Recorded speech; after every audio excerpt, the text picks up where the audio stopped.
Selamat malam Bapak sekalian. Nggak ada ibu kayaknya di sini ya. Nggak ada ibu ya bangun ya? Belum ada. Mudah-mudahan Bapak Ibu sekalian diberikan kesehatan, keberkahan ya. Kemudian juga suaranya hilang. Hilang lagi suaranya. Halo? Kedengaran Bung Ben, jelas. Jelas ya? Ya. Baik. Semoga para peserta pelatihan nasional Masjid Bilioner diberikan limpahan rahmat, hidayah, berkah dari Allah Subhanahu wa taala. Suaranya mengecil. Oh ya. Coba di speaker yang lain gimana suaranya, kedengaran nggak ya? Bagus, kedengaran. Bagus. Jelas, suaranya jelas. Berarti punya Kencang. Jelas, Tad. jelas ya? Alhamdulillah jelas, Tad. Nah, siap. Saya lanjutkan ya. Lanjut. Silakan nanti yang kurang jelas digedein aja speakernya, karena yang lainnya sudah jelas. Siap. Ya. Baik, Bapak-Bapak sekalian, saya akan melanjutkan materi yang sudah. Di materi pertama, kita sudah mendengarkan kritikan dari Ustadz Reni Saputra, ada 13 kesalahan fatal yang membuat kita semakin paham tentang berbagai macam kesalahan kita. Kemudian yang kedua, Gurunda Ustadz Rumanul Hakim kemarin juga sempat membuat otak kita konslet ya dengan berbagai macam kritikan beliau ya, otokritik sebenarnya terhadap masjid-masjid kita. Nah, kali ini saya akan coba sedikit mengantarkan konsep-konsep Masjid Bilioner, pemahaman-pemahaman yang kami terapkan selama ini untuk kita bagikan ke Bapak-Bapak sekalian. Nah, sebelumnya kita harus mendoakan saudara-saudara kita yang sedang terkena musibah di Jakarta. Mari sebelum kita mulai acara ini, kita haturkan Al-Fatihah kepada para korban yang telah mendapatkan musibah ya. Saya sesak tadi mendengarkan cerita ini, Masya Allah. Semoga Allah Subhanahu wa taala memberikan ketabahan bagi keluarganya, kepada anak-anaknya, kepada muslim di Indonesia, serta bagi negara dan bangsa kita tercinta. Al-Fatihah.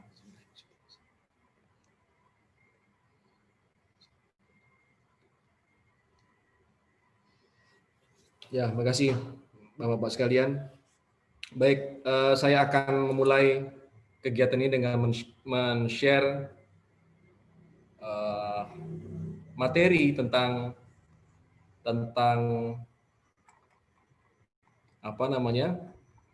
masjid bergerak ya, sebagaimana yang sudah diminta oleh sahabat-sahabat sekalian.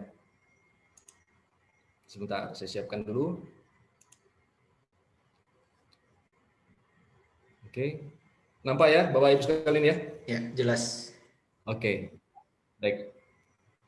Ya, ini tema yang ingin saya sampaikan kepada teman-teman semua tentang masjid bergerak, masjid bertumbuh, dan 3 fondasi dasar Masjid Bilioner. Nah, mudah-mudahan nanti kita bisa berdialog lebih lanjut. Nah, Bapak sekalian, para sahabat yang dirahmati Allah, tidak bermaksud untuk mengajari, tapi ini kita berbagi saja. Kami tahu di forum ini banyak sekali orang-orang pintar, orang cerdas, ustadz-ustadz, ya, kemudian para ulama. Mohon maaf apabila terasa mengajari, tapi dengan niat tulus. Kami tidak bermaksud mengajari, tapi niat berbagi saja. Mudah-mudahan apa yang kami sampaikan ini bermanfaat bagi saya sendiri dan bagi kita semua. Sahabat-sahabat semua, kita memahami bahwa ternyata masjid itu bergerak, masjid itu bertumbuh. Ya. Masjid itu adalah awal peradaban, bukan akhir dari peradaban. Oleh karena itu masjid adalah awal pergerakan, bukan akhir dari pergerakan. Nah, ini persoalan kita. Kita menghabiskan waktu ya untuk membangun masjid kita. Begitu masjid kita berdiri, nah panitianya bubar, dianggap pekerjaan sudah selesai. Ini persoalan besar bagi kita. Padahal masjid itu ya adalah awal peradaban. Masjid adalah awal pergerakan, bukan akhir dari pergerakan. Nanti saya akan jelaskan kenapa masjid ini adalah awal peradaban. Oleh karena itu, maka masjid kita harus bergerak dan harus bertumbuh. Ya, masjid kita tidak boleh stuck dan tidak boleh diam. Ini yang kemarin disampaikan oleh Kang Randy juga, oleh Ustadz Rumanul Hakim juga. Nah, kemudian yang keempat yang ingin kami sampaikan dalam materi ini adalah masjid adalah sarana. ya, sarana pergerakan, sarana untuk membangun peradaban. Jadi ini adalah alat perjuangan. Siapa pejuangnya? Kita. Ya, kita siapa? Ormas, orang masjid. Ya, siapa orang masjid? Pengurus masjid. Ya, jadi kitalah subjeknya. Masjid adalah sarana saja. Ya, jangan jadikan masjid sebagai yang utama. Baik. Kemarin kita sudah menjelaskan, sudah banyak mendapatkan insight tentang mengapa masjid dari Ustaz Lukmanul Hakim. Karena masjid adalah Baitullah, masjid adalah rumah Allah, rumah yang penuh berkah. Maka kemudian kita bergeraknya melalui masjid. Yang kedua, ya, masjid itu abadi. Apa itu masjid abadi? Nanti kita akan jelaskan dalam slide berikutnya. Kemudian para nabiullah, ya, termasuk juga ayahnya para nabi, itu membangun peradaban lewat masjid. Ya, kita semua tahu bahwa Nabi Ibrahim lah yang membangun Baitullah di Makkah, ya. Kemudian dilanjutkan perjuangannya oleh nabi-nabi selanjutnya, Ismail, kemudian sampai ke Rasulullah. Kemudian tradisi ini diteruskan oleh Rasulullah SAW. Ya, Rasulullah juga membangun peradaban lewat masjid. Ya. Kemudian dilanjutkan lagi, para sahabat membangun peradaban dengan masjid juga. Lanjutkan lagi, ya, para ulama membangun peradaban Islam di Nusantara dengan masjid juga. Ya. Nah, ini adalah statement dari Gurunda Ustadz Lukmanul Hakim kepada kami semua di Pontianak dan di Indonesia. Ya, beliau pernah berkata, tak ada peradaban yang berhasil dibangun lewat ruko, ya, sekretariat, apalagi dari warung kopi. Tidak ada, sama sekali tidak ada. Maka kemudian teman-teman sekalian, ya, kita meyakini bahwa peradaban itu, kalau misalnya kita kepengen bangun peradaban itu ya dibangun lewat masjid. Peradaban besar itu dibangun lewat masjid. Baik, lanjut. Nah, masjid, ya, itu bukan sekedar tempat ibadah mahdoh, ya, melakukan ritual sholat dan segala macam, tapi masjid dalam kerangka berpikir, ya, para nabiullah termasuk juga Rasulullah SAW adalah istana. Ya, ini saya tunjukkan, ya, betapa kemudian Rasulullah SAW, ya, itu menggunakan masjidnya sebagai sebuah istana. Saat itu, ya, saat Rasulullah Masjid Nabawi berdiri di Madinah, ya, para bangsa-bangsa di luar negeri, ya, di luar Madinah itu membangun peradaban menggunakan istana. Ini adalah istana Kekaisaran Sasania di Persia. Ya, itu setara dengan lahirnya Masjid Nabawi di Madinah tahun 651 itu. 622 Rasulullah di Madinah, ya, mendirikan Masjid Nabawi. Nah, saat itu, ya, di Persia ada Kekaisaran Sasania, ya, membangun peradaban menggunakan melalui istana. Kemudian selain di Persia, ini ada Kekaisaran Bizantium yang juga tidak jauh dari kota Madinah. Ini sekitar abad 7 Masehi juga. Mereka membangun peradaban menggunakan istana juga. Ya, ini kita bisa nampak, ini istananya, ini singgasananya. Ini istana, ini singgasananya, ini Raja Sasania itu duduk di istana yang megah gitu, ya. Kemudian ini juga istananya memerintah. Ini Sasania, ini di Persia. Ini juga seperti itu di Bizantium, ya. Kekaisaran itu duduk di singgasana dan bekerja di dalam istana. Ya. Nah, ini yang menarik. Ini adalah istananya Rasulullah Sallallahu Alaihi Wasallam. Masya Allah. Ya. Disinilah Rasulullah memerintah, ya, membangun peradaban dengan masjid yang sangat sederhana, tak beratap, hanya bertembok saja. Jadi di sini kita bisa memahami bahwa masjidku adalah istanaku. Ya, ini Masjid Nabawi di abad 7 Masehi. Ya, setara keberadaannya sama dengan istana Kekaisaran Sasania, kemudian di Bizantium. Masya Allah, mereka sudah hebat. Rasulullah SAW, ya, manusia pilihan Allah, hanya beristanakan masjid. Jadi masjid adalah istananya Rasulullah. Maka masjid kita hari ini adalah istana kita. Terus apa yang mau kita atur, apa yang mau kita bangun? Seluruh raja-raja di dunia yang memerintah itu pasti ada masyarakatnya. Mereka mengatur masyarakat menggunakan istana. Sementara Rasulullah sama saja, ya, mengatur masyarakatnya menggunakan istana, tapi istananya adalah masjid. Maka kita simpulkan bahwa masjid ya itu sebenarnya adalah istananya Rasulullah Shallallahu Alaihi Wasallam. Nah, kita yang mengurus masjid ya berarti kita sedang mengurus sebuah istana. Oke, sampai di situ dulu ya. Kemudian supaya dia bisa menjadi mengurusi masyarakat, itu masjidnya seperti apa yang bisa membangun peradaban ya. Masjidnya seperti apa agar kita bisa bergerak, agar masjid itu bisa bergerak dan bertumbuh dan menjadi sarana untuk membangun peradaban. Baik. Ini yang kita maksud dengan ini, pertanyaan ini nanti kita akan jawab di sesi terakhir ya. Masjid seperti apa? Nanti kita akan jawab di sesi terakhir. Ya, tapi ini saya harus jelaskan terlebih dahulu tentang apa itu yang dimaksud dengan masjid ya, bergerak dan masjid itu bertumbuh. Sahabat sekalian, ini adalah pergerakan atau pertumbuhan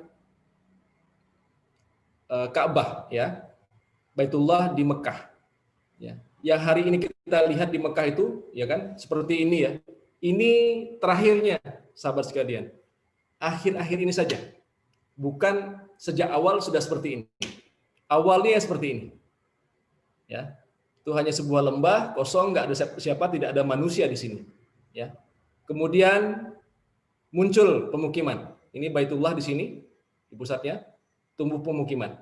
Kemudian semakin banyak orang datang menuntut ilmu, kemudian berdagang segala macam, muncul kegiatan muamalah, penginapan segala macam bertumbuh. Kemudian ini ya, ini difoto sekitar tahun 70-an. Apa kesimpulannya? Kesimpulannya Ka'bah yang sekarang itu, Mekah yang sekarang ini, yang seperti ini, itu tidak sekonyong-konyong seperti ini, tapi dia bertumbuh, dia bergerak, ya, fisiknya bergerak seperti ini. Apakah hanya Masjidil Haram? Tidak. Ini Masjid Nabawi.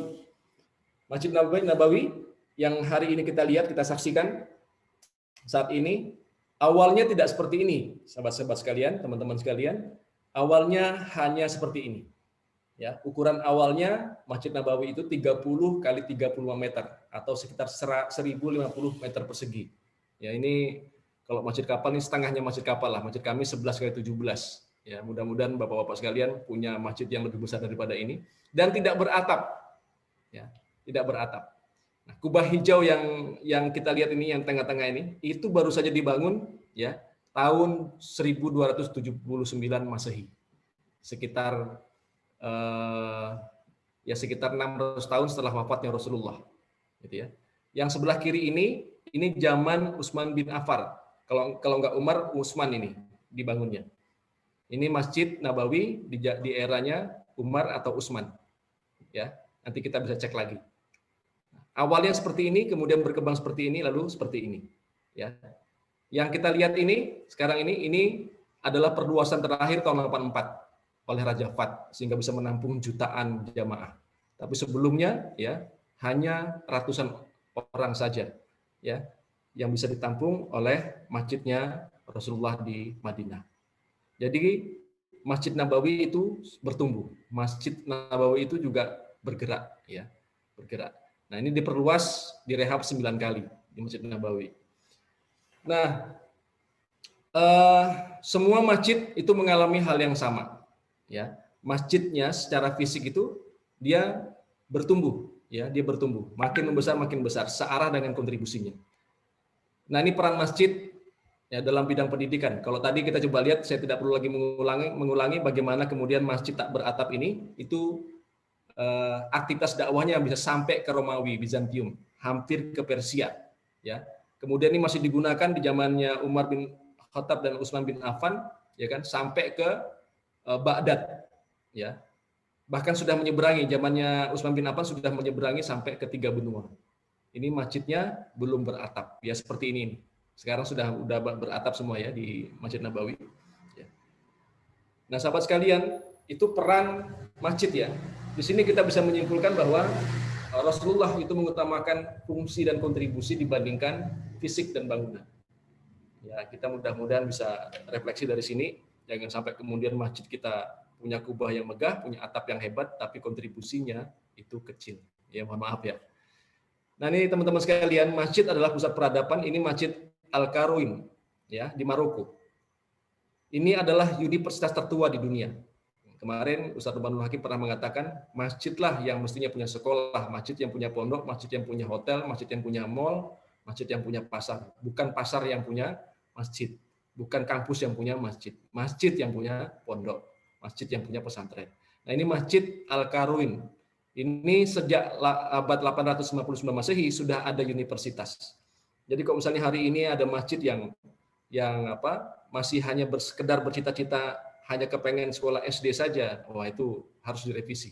Ya, ini tahun 859 Masehi saat Indonesia tuh orangnya sebagian besar masih telanjang ya, orang-orang Muslim di Maroko sudah membangun universitas dan ini adalah universitas tertua di dunia.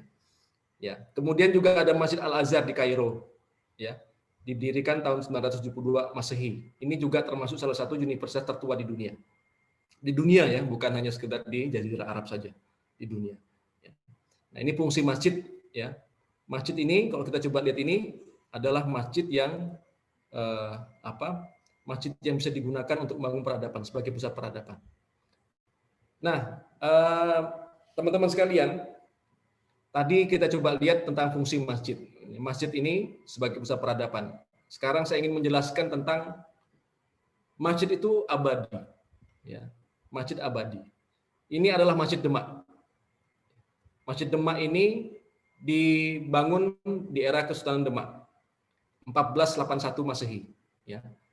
Nah, tahun 1560 Kesultanan Demak itu runtuh, ya, tapi masjidnya masih utuh. Ini saya kepengen menjelaskan kita tidak akan pernah sia-sia membangun masjid karena masjid itu dijaga sama Allah, karena masjid itu abadi. Masjid tidak akan pernah runtuh. Ya. Hanya kontribusinya saja yang ini tidak bergerak. Ini jadi persoalannya. Demak ini berdiri setelah meruntuhkan kerajaan Majapahit yang sangat luas kekuasaannya sampai ke Asia Tenggara. Ya. Nah, awal dari Masjid Demak ini, di Kesultanan Demak ini adalah dari Masjid Demak. Ini yang didirikan oleh Raden Patah. Jadi Raden Patah ini adalah takmir masjid, ya, kemudian menjadi Sultan Demak. Ini Masya Allah. Ya. Kesultanan Demak runtuh, ya, tapi masjidnya masih utuh. Ya, jadi teman-teman sekalian jangan khawatir, kita membangun masjid adalah membangun peradaban. Ini pusat peradaban. Ini masjid setelah Demak runtuh ya digantikan dengan Pajang. Ini adalah Masjid Laweyan di Solo. Ya.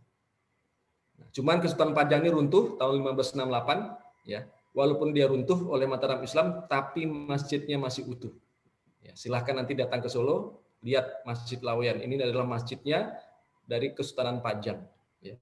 Jadi Pajang itu komunitas masyarakat Pajang didirikan dari masjid. Masjid adalah pusat peradaban, masjid adalah abadi. Pajang runtuh, ya, itu digantikan oleh Mataram Islam. Mataram Islam ini dibangun di Kota Gede, Yogyakarta. Bapak-bapak sekalian, teman-teman sekalian, boleh nanti ke Jogja, mampir ke Masjid Kota Gede. Ya, dari masjid inilah kemudian, ya, dibangun kerajaan baru namanya Kerajaan Mataram Islam setelah runtuhnya Pajang. Sultan pertamanya namanya Raden Sutawijaya. Dia adalah anaknya Raden Pemanahan, Ki Ageng Pemanahan, dan Ki Ageng Pemanahan adalah muridnya Sunan Kalijaga. 1677 Masehi, ya. Itu runtuh Mataram Islam, tapi masjidnya masih utuh, ya. Ini saya 2 tahun yang lalu, itu setahun yang lalu ke sana. Ya. Nanti kita akan paparkan lagi apa uniknya dari Masjid Kota Gede ini. Nah, ini di Kalimantan Barat di Kabupaten Sambas. Di Sambas itu adalah kesultanan besar di Kalimantan Barat, ya. Itu berawal dari masjid ini. Ini namanya Masjid Raden Sulaiman di daerah Sebawi, ya. Dari masjid ini kemudian berdiri Kesultanan Sambas. Ini adalah Masjid Kesultanan Sambas tahun 1671. Ya, dari Raden Sulaiman ini menjadi sultan yang tadi takmir masjid tadi ini. Ini takmir masjid ini menjadi sultan di Kesultanan Sambas, ya. Takmir masjid itu menjadi sultan. Nah, Kesultanan Sambas itu roboh, runtuh dengan berdirinya Negara Kesatuan Republik Indonesia, tapi masjidnya masih utuh sampai sekarang. Ini indah sekali masjidnya di Simpang 3 Sungai Sambas. Mudah-mudahan kita semua nanti bisa melihat ini. Ini Masjid Kesultanan Pontianak, teman-teman sekalian, berdiri tahun 1771. Ini ada cikal bakal berdirinya Kesultanan Pontianak. Nah, walaupun Kesultanan Pontianak sudah runtuh dengan hadirnya NKRI, masjidnya masih utuh. Ya. Jadi kesimpulannya, masjid itu adalah bangunan abadi. Masjid adalah startup peradaban. Ya. Dari masjid inilah berdiri kesultanan. Jadi masjid, kemudian ada masyarakat, baru kemudian berdirilah kesultanan atau pemerintahan. Nah, itu mungkin masa lalu, sahabat sekalian. Nah, kita tadi sudah tarikannya jauh banget dari Ibrahim, kemudian Rasulullah SAW, ya, kemudian para sahabat sampai ke Al-Azhar, sampai ke Maroko, kemudian di Nusantara.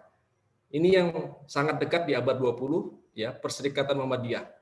Perserikatan Muhammadiyah ini hari ini adalah sebuah LSM terbesar di dunia. Kekayaannya 1.000 triliun, ya. Ini data yang saya kumpulkan tahun 2019 kemarin, ya. Muhammadiyah ini punya tanah 20 juta, hampir 21 juta meter persegi. Ya, kemudian punya sekolah ribuan, ya, punya rumah sakit ribuan. Nah, Muhammadiyah ini dirintis oleh Kiai Haji Ahmad Dahlan itu di Langgar Kidul, ya. Sekarang jadi namanya Masjid Kauman di Yogyakarta. Ya. Masya Allah, masih ada, masjidnya juga masih ada. Ya, Muhammadiyah dirintis oleh Kiai Haji Ahmad Dahlan lewat masjid di Kauman. Nah, kesimpulan kita, ini Kota Pontianak, sederhana saja, ya. Kita masih bingung. Kesultanan dulu, ini Kota Pontianak, teman-teman sekalian. Ini Kota Pontianak terakhir yang sebelah kanan ini atas, kemudian ini pemandangan Kota Pontianak, tempat kami, tempat Masjid Kapal Munjalan. Sementara ini adalah istana, kemudian ini masjid. Pertanyaannya mana duluan? Masjid dulu atau istana dulu? Ya. Ada yang bisa menjawab? Masjid dulu atau istana dulu? Masjid dulu, Kiai. Ya. Masjid dulu. Kita meyakini pastilah masjid dulu. Karena yang mendirikan kesultanan atau pemerintah di Indonesia itu kebanyakan para ulama, tak mungkin ya dia datang ke sebuah daerah itu tidak melaksanakan sholat. Pastilah mendirikan masjid dulu. Setelah itu kemudian masyarakat berkumpul baru mendirikan istana. Ini yang kita sebut dengan masjid sebagai pusat peradaban. Ya. Ini semoga kita clear ya. Hari ini kita semua ada 95 orang yang ikut dalam kegiatan kelas saya ini, semoga punya kesadaran baru bahwa masjid yang sedang kita urus ini bukan masjid yang stuck, bukan masjid yang diam, tapi masjid yang akan menjadi cikal bakal peradaban. Ya. Karena sudah dicontohkan mulai dari Nabi Ibrahim, Rasulullah, para sahabat, ya, para tabi'in, para ulama di Nusantara, ya. Bahkan sampai yang terakhir di Muhammadiyah dan sekarang ini di Masjid Kapal Munjalan ada Jogokaryan, ada Sragen apalah di Kulit Langit di Sulawesi Selatan. Itu semua sedang bangun peradaban. Ya. Jadi dari masjid inilah istana peradaban, tempat kita bergerak, tempat kita untuk bangun peradaban. Ya. Baik, ini kita lanjutkan. Nah, teman-teman sekalian, saya sempat ke Masjid Kota Gede yang tadi saya tunjukin. Ya, di dalamnya ini Masjid Kesultanan Mataram Islam. Itu kita coba lihat, ini bagian depan Masjid Kota Gede. Tebal sekali. Ya, tebal sekali. Dindingnya ini mungkin sekitar 50 cm. Nah, saya melihat masjid ini dan meyakini bahwa masjid ini bukan sekedar masjid, tapi dia adalah benteng. Ya, benteng pertahanan. Jadi dari sini kita bisa melihat bahwa Mataram Islam itu lahir dari masjid, dan masjid ini bukan sekedar sebagai tempat ibadah sholat saja, tapi sebagai tempat siasat, ya, mengatur pemerintahan untuk pertahanan dan kemaslahatan pemerintahan. Ya. Nah, kita coba lihat, ini saya screenshot dari Google Map. Saya kepengen menjelaskan betapa kemudian dari masjid ini bisa berkembang menjadi sebuah peradaban yang bertumbuh sampai hari ini terus bertumbuh, ya. Yang tadi kita lihat ini Masjid Kota Gede, itu posisinya ada di sini, Masjid Besar Mataram Kota Gede. Kita coba lihat sekarang. Ini pada penduduk semuanya semua nih. Ini adalah masyarakat yang bertumbuh di sekitar masjid. Kemudian ada makam-makam, ini makam Senopati, makam raja pertama pendiri Mataram Islam. Kemudian di sini raja-raja selanjutnya dimakamkan di sini. Setelah Sultan Agung, ya, Sultan Agung dan seterusnya itu baru di Imogiri. Nah, di sini sahabat-sahabat sekalian, muncul berbagai macam kegiatan, ada warung, ya. Kemudian ini tradisi ini sudah sejak zaman dahulu kala, ya. Kemudian di daerah Kota Gede ini kita juga mengenal ada tempat kerajinan perak. Ini kok sebelah kiri ini, atas ini, itu pusat kerajinan perak. Jadi kuliner hidup ya, kemudian kerajinan ya, kemudian alat penempaan logam ya, itu tumbuh di sekitar masjid. Ini membuktikan bahwa masjid itu sebagai pusat peradaban. Silahkan nanti para teman sekalian, para sahabat sekalian melihat masjid-masjid tua yang ada di sekitar kita, apakah sama dengan masjid di Kota Gede ini. Kalau di Pontianak sudah, ya. Tapi ini kemarin saya studi untuk di Kota Gede di Yogyakarta. Jadi masjid adalah pusat peradaban, ya. Masjid inilah tempat istananya Mataram Islam, ya. Jadi bukan istana yang hari ini yang ditempati oleh Hamengkubuwono, itu sudah setelah pecahnya Mataram Islam, ya. Tapi sebelumnya ada di sini, ada di masjid. Jadi masjid adalah istananya Raden Sutawijaya dan kawan-kawan. Baik, kesimpulannya, ya. Pertama, secara fisik masjid itu bertransformasi, ya. Secara fisik ya. Ya, tadi kita coba lihat masjidnya Nabawi tak beratap, ya. Kemudian sekarang sudah berubah menjadi demikian besar, demikian hebat. Demikian juga dengan masjid-masjid yang ada yang kita lihat hari ini, dia sekarang itu bertumbuh seiring dengan perkembangan masyarakat. Yang kedua, masjid adalah awal peradaban, bukan akhir dari peradaban. Yang ketiga, masjid adalah awal pergerakan dan bukan akhir dari pergerakan.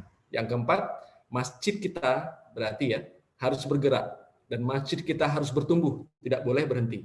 Ya. Nah, kemudian yang kelima, yang bergerak dan bertumbuh itu bukan sekedar fisiknya saja, tapi juga kontribusinya serta kemanfaatannya.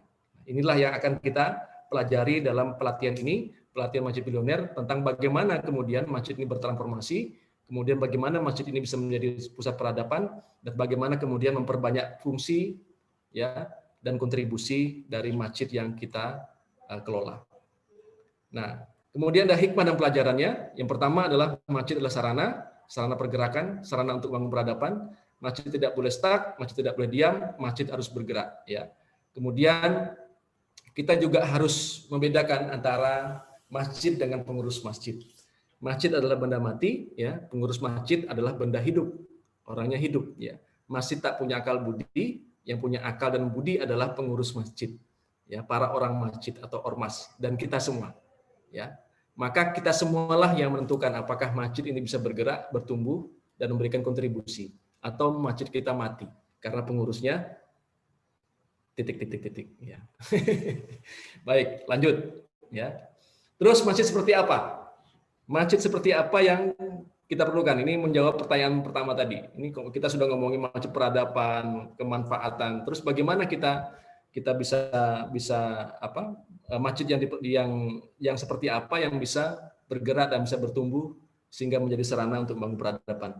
Nah, sahabat sekalian, ini adalah intinya tadi latar belakangnya, ya, biar kita punya frame berpikir bahwa yang sedang kita urus adalah sebuah istana sebagai sebuah pusat peradaban, ya, cikal bakal pergerakan, cikal bakal titik awal dari peradaban, bukan sebuah titik akhir. Ya. Nah, ini ada 8 prinsip pengelolaan masjid, sudah banyak dibahas oleh Ustaz Lukman kemarin, ya, bahwa masjid pertama, ya, ini penting sebagai doktrin awal. Ya, masjid harus dibangun karena takwa. Ini saya kumpulkan saja dari tausiah-tausiah beliau. Ya. Kemudian masjid tak boleh dikelola oleh orang musyrik. Ini At-Taubah 17. Yang ketiga, masjid harus dikelola oleh orang yang beriman. Ya. Yang keempat, pengelola masjid harus menegakkan sholat. Yang kelima, pengelola masjid harus mengajak untuk menunaikan zakat. Yang keenam, pengelola masjid tak boleh takut dan tak patuh kepada selain Allah. Nah, yang ketiga, 4, 5, 6 ini ada di surat At-Taubah. Nanti kapan-kapan kita akan hafalkan bersama-sama, ya. Mudah-mudahan ada yang hafal. Innama ya'muru masajidallahi man amana billahi wal yaumil akhiri wa aqamas sholata wa ataz zakata wa lam yasha illallah. Jadi tidak boleh takut selain dengan selain kepada Allah. Kemudian yang ketujuh, masjid harus dijadikan tempat untuk membaca dan mempelajari Al-Qur'an. Ini dari hadis riwayat Muslim. Kemudian yang kedelapan adalah totalitas. Saya hanya akan menjelaskan tentang yang kedelapan ini kepada teman-teman sekalian. Nah, dasar pemikirannya nanti silakan dipelajari. Ini saya rangkumkan saja. Ini boleh di copy paste nanti. Tak perlu lagi saya bahas, ya. Kemudian ini bagaimana tentang kita mencontoh bagaimana Rasulullah mengelola masjid. Jadi yang terpenting adalah masjid kita ini harus dijadikan tempat untuk mengkaji Quran, bukan mengkaji yang lain-lain. Quran ini ya nggak akan pernah habis dikaji. Selama 6 tahun ini kami Ustaz Lukmanul Hakim selalu mengajak kami untuk mengkaji terus Al-Quran dan tak pernah habis-habis. Itulah ladang ilmu kami semua. Ya. Nah, ada lagi contoh Rasulullah yang paling hebat menurut kami adalah tentang totalitas yang nomor 8. Ya. Apa totalitas yang bisa kita tarik hikmahnya? Ya pertama, ya Rasulullah itu mendirikan sendiri masjidnya. Kemudian beliau tinggal di masjid, beliau beraktivitas di masjid, beliau wafat di masjid. Ya. Masya Allah. Ya. Jadi inilah bentuk totalitas dari Rasulullah Shallallahu Alaihi Wasallam. Nah, mudah-mudahan ini yang juga menjadi inspirasi kenapa guru kami Ustaz Lukmanul Hakim ya itu tinggal di masjid, beraktivitas di masjid dan kemarin sering berkali-kali beliau mengatakan kepada kami semua agar ketika wafat mohon agar dikebumikan di dekat masjid. Itu sudah berkali-kali disampaikan. Masya Allah. Ini ternyata meniru dari sunnah Rasulullah ya Shallallahu Alaihi Wasallam. Nah, kita berharap sahabat-sahabat semua ya bisa meniru ini ya. Jadi kalau misalnya masih ada pengasuh atau pengurus masjid yang tinggal jauh dari masjid, nah inilah masalah kita gitu ya.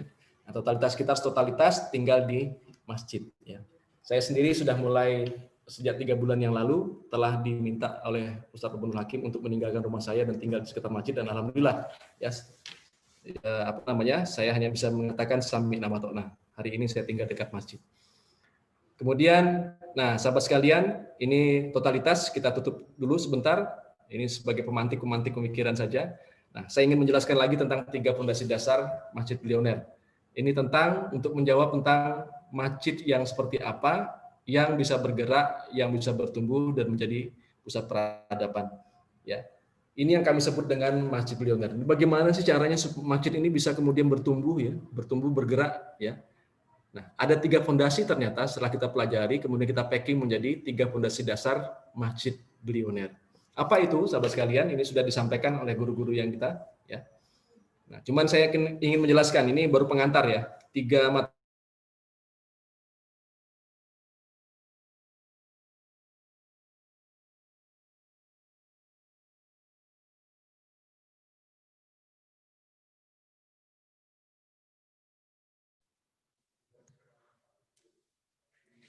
Halo, tes.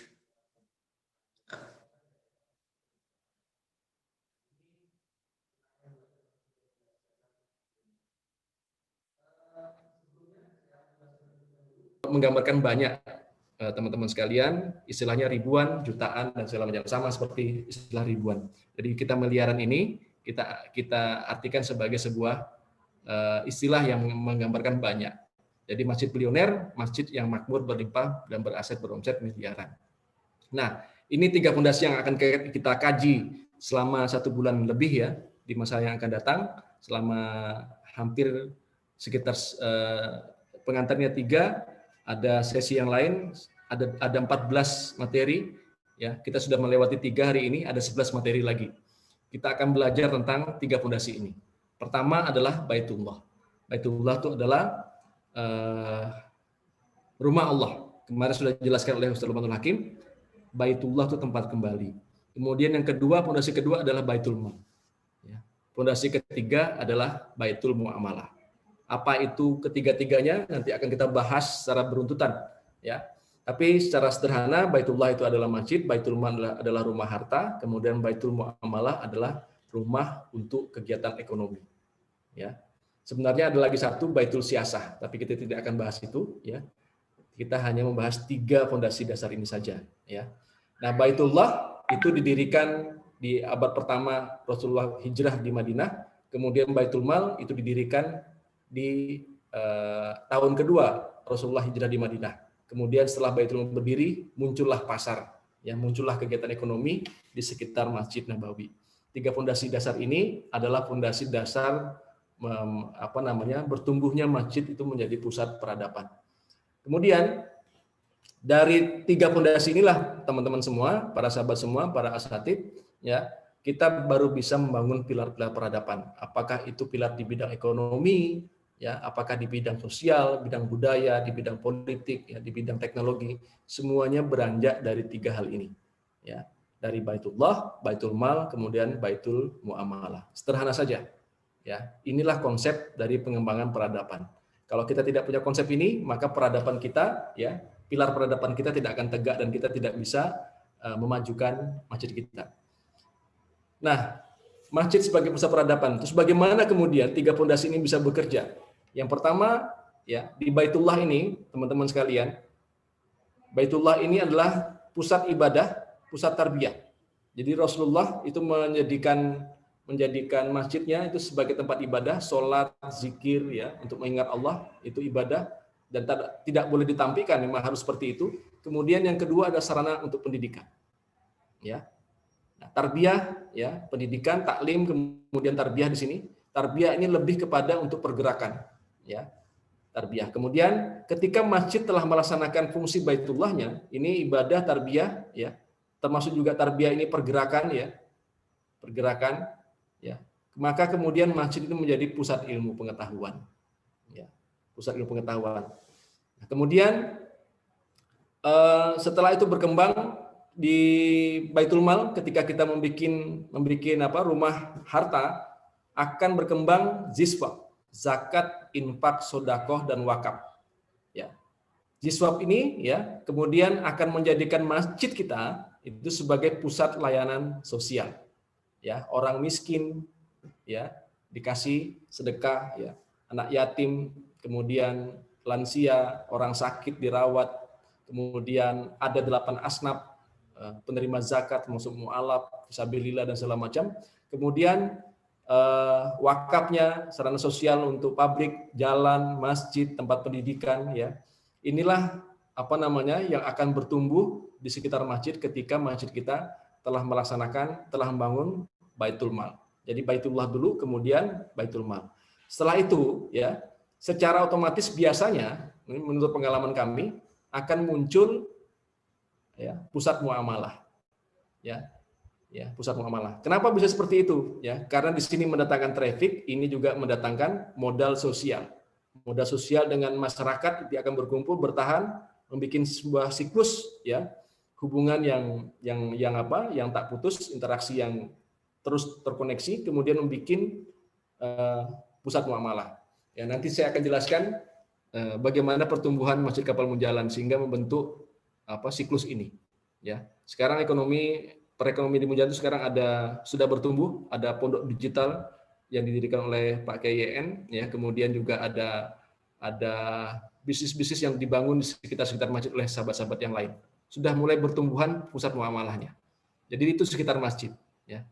Baik, ini, ya. Jadi 3 hal inilah fondasi utama Masjid Bilioner. Ada Baitullah, Baitul Mal, Baitul Muamalah.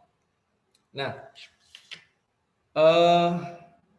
bagaimana kemudian masjid kita bisa makmur berlimpah, ya, karena masjid kita bergerak dan bertumbuh, ya. Saat ini terjadi, maka di sekitar masjid kita ini, ya, itu akan berputar, ya, akan berkumpul sumber daya manusia, ya.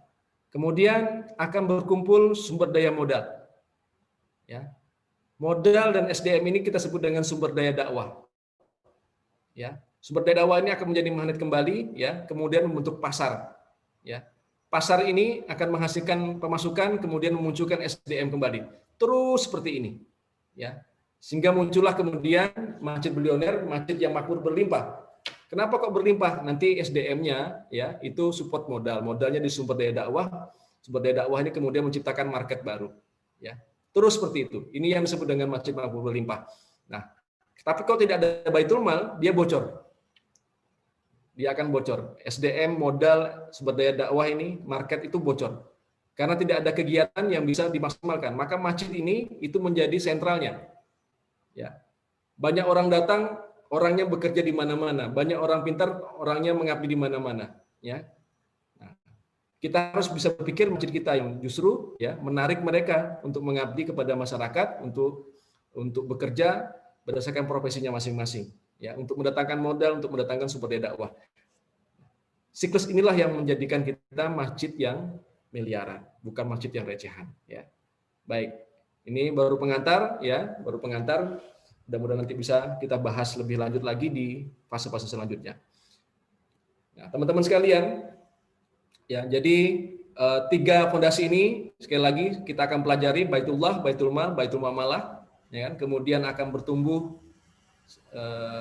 masjid kita akan bertumbuh sebagai pusat peradaban dengan fase yang seperti ini, ya. Kemudian di sekitar masjid kita akan berdatangan sumber daya manusia, ya, sumber daya modal, sumber daya dakwah yang lain, ya, mobil dan segala macam, ya. Kemudian market, ya. Ini akan kita coba jelaskan lebih spesifik nanti di masa yang akan datang, ya, di materi-materi selanjutnya. Nah, ini baru pengantar teman-teman sekalian. Dari sini nanti kita akan diskusi lebih lanjut. Demikian Bang Gun yang saya sampaikan.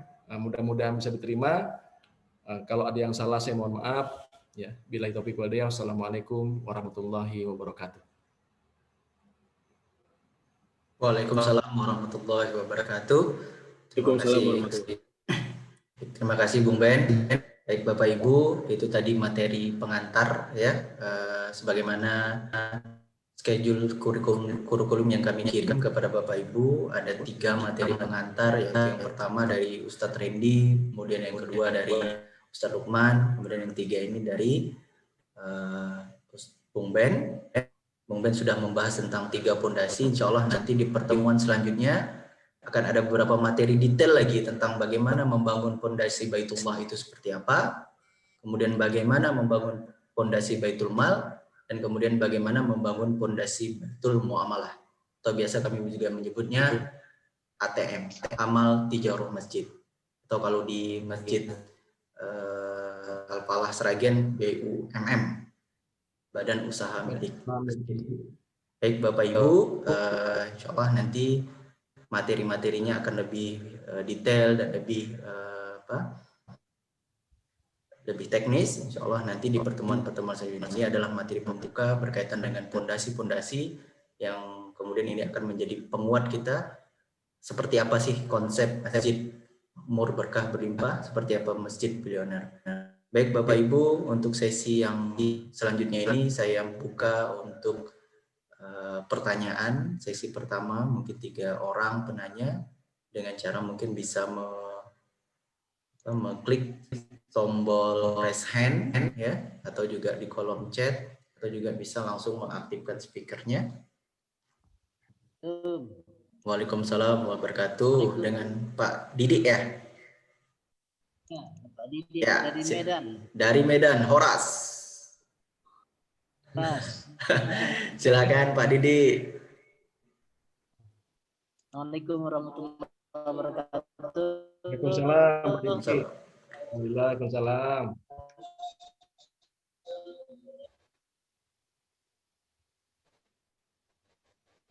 Ya, belum ada suaranya nih Pak Didik.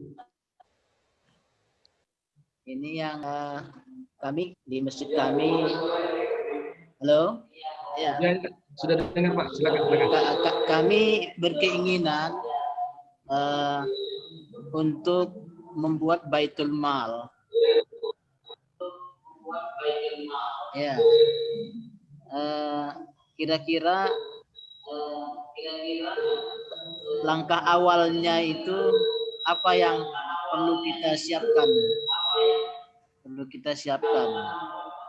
Baik Pak Didik. Baik Pak Didik.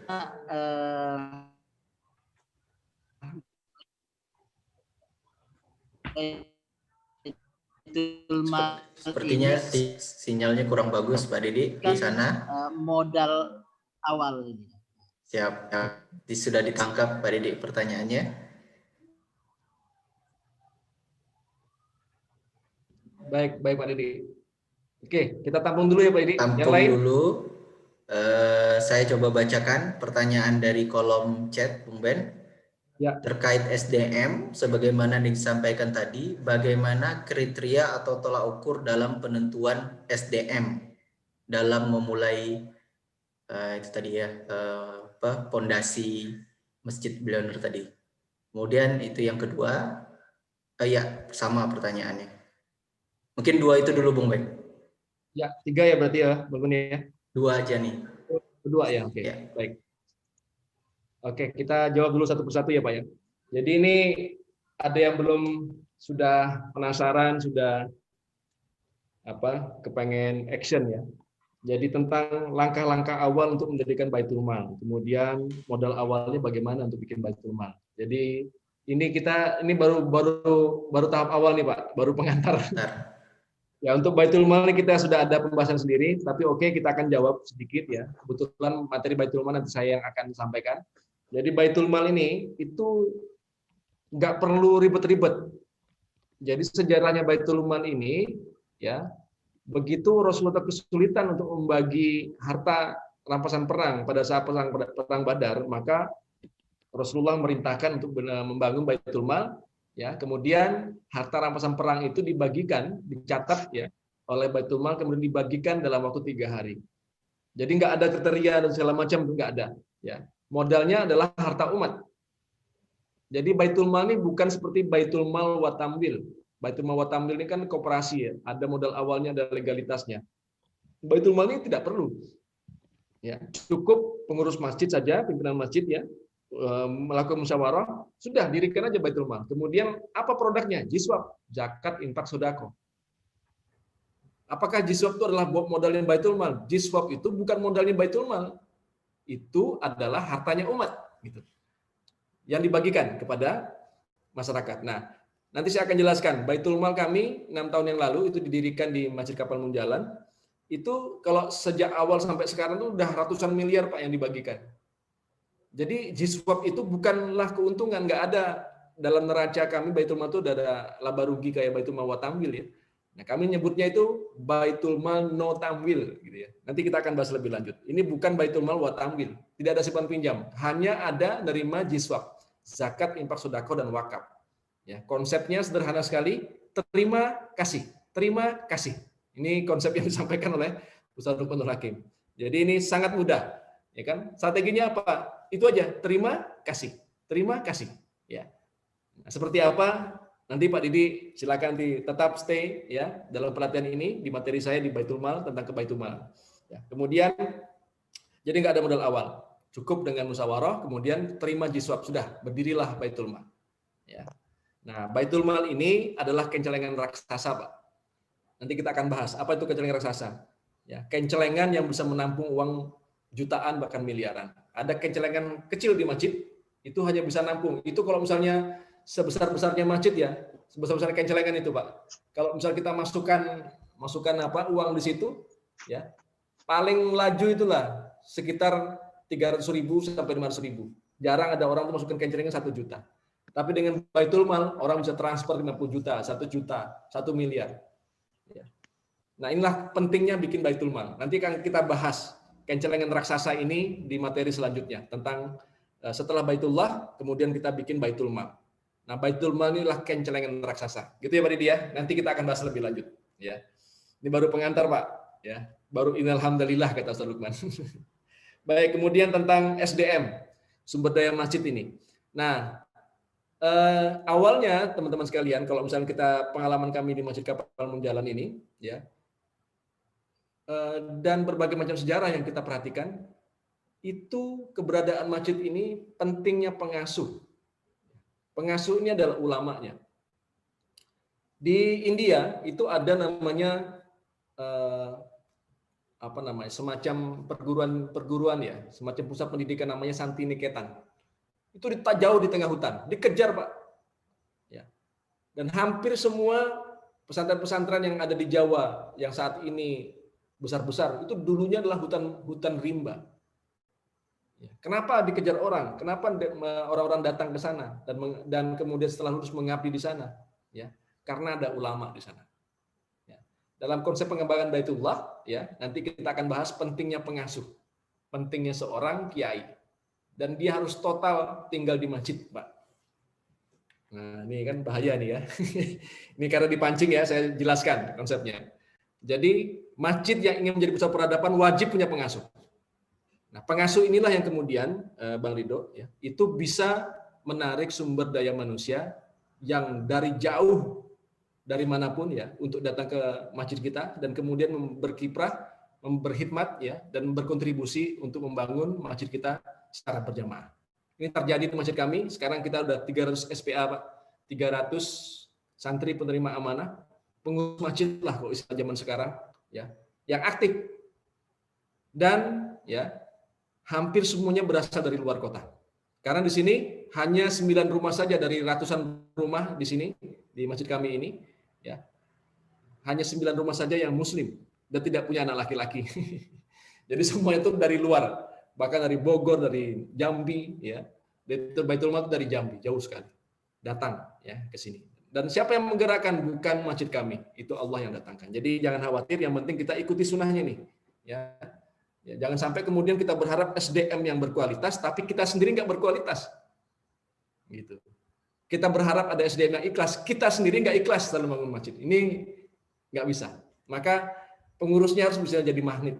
Ya. Caranya gimana? Ya ikhlas dulu, punya ilmu dulu. Ya. Baru kemudian yang ikhlas, yang punya ilmu akan datang membantu kita. Tapi kalau sudah SDM-nya dengan orang muda saja sudah nggak mau senyum, dengan anak-anak nggak ramah, dengan musafir itu cemberut, ya gimana SDM-nya mau datang, Pak? Gitu ya. Oke, gitu kira-kira Pak Ridho. Mudah-mudahan bisa diterima. Terima kasih. Baik, selanjutnya kami persilakan Masjid Pak Junaidi atau Wab. Mungkin bisa bertanya langsung Pak Junaidi.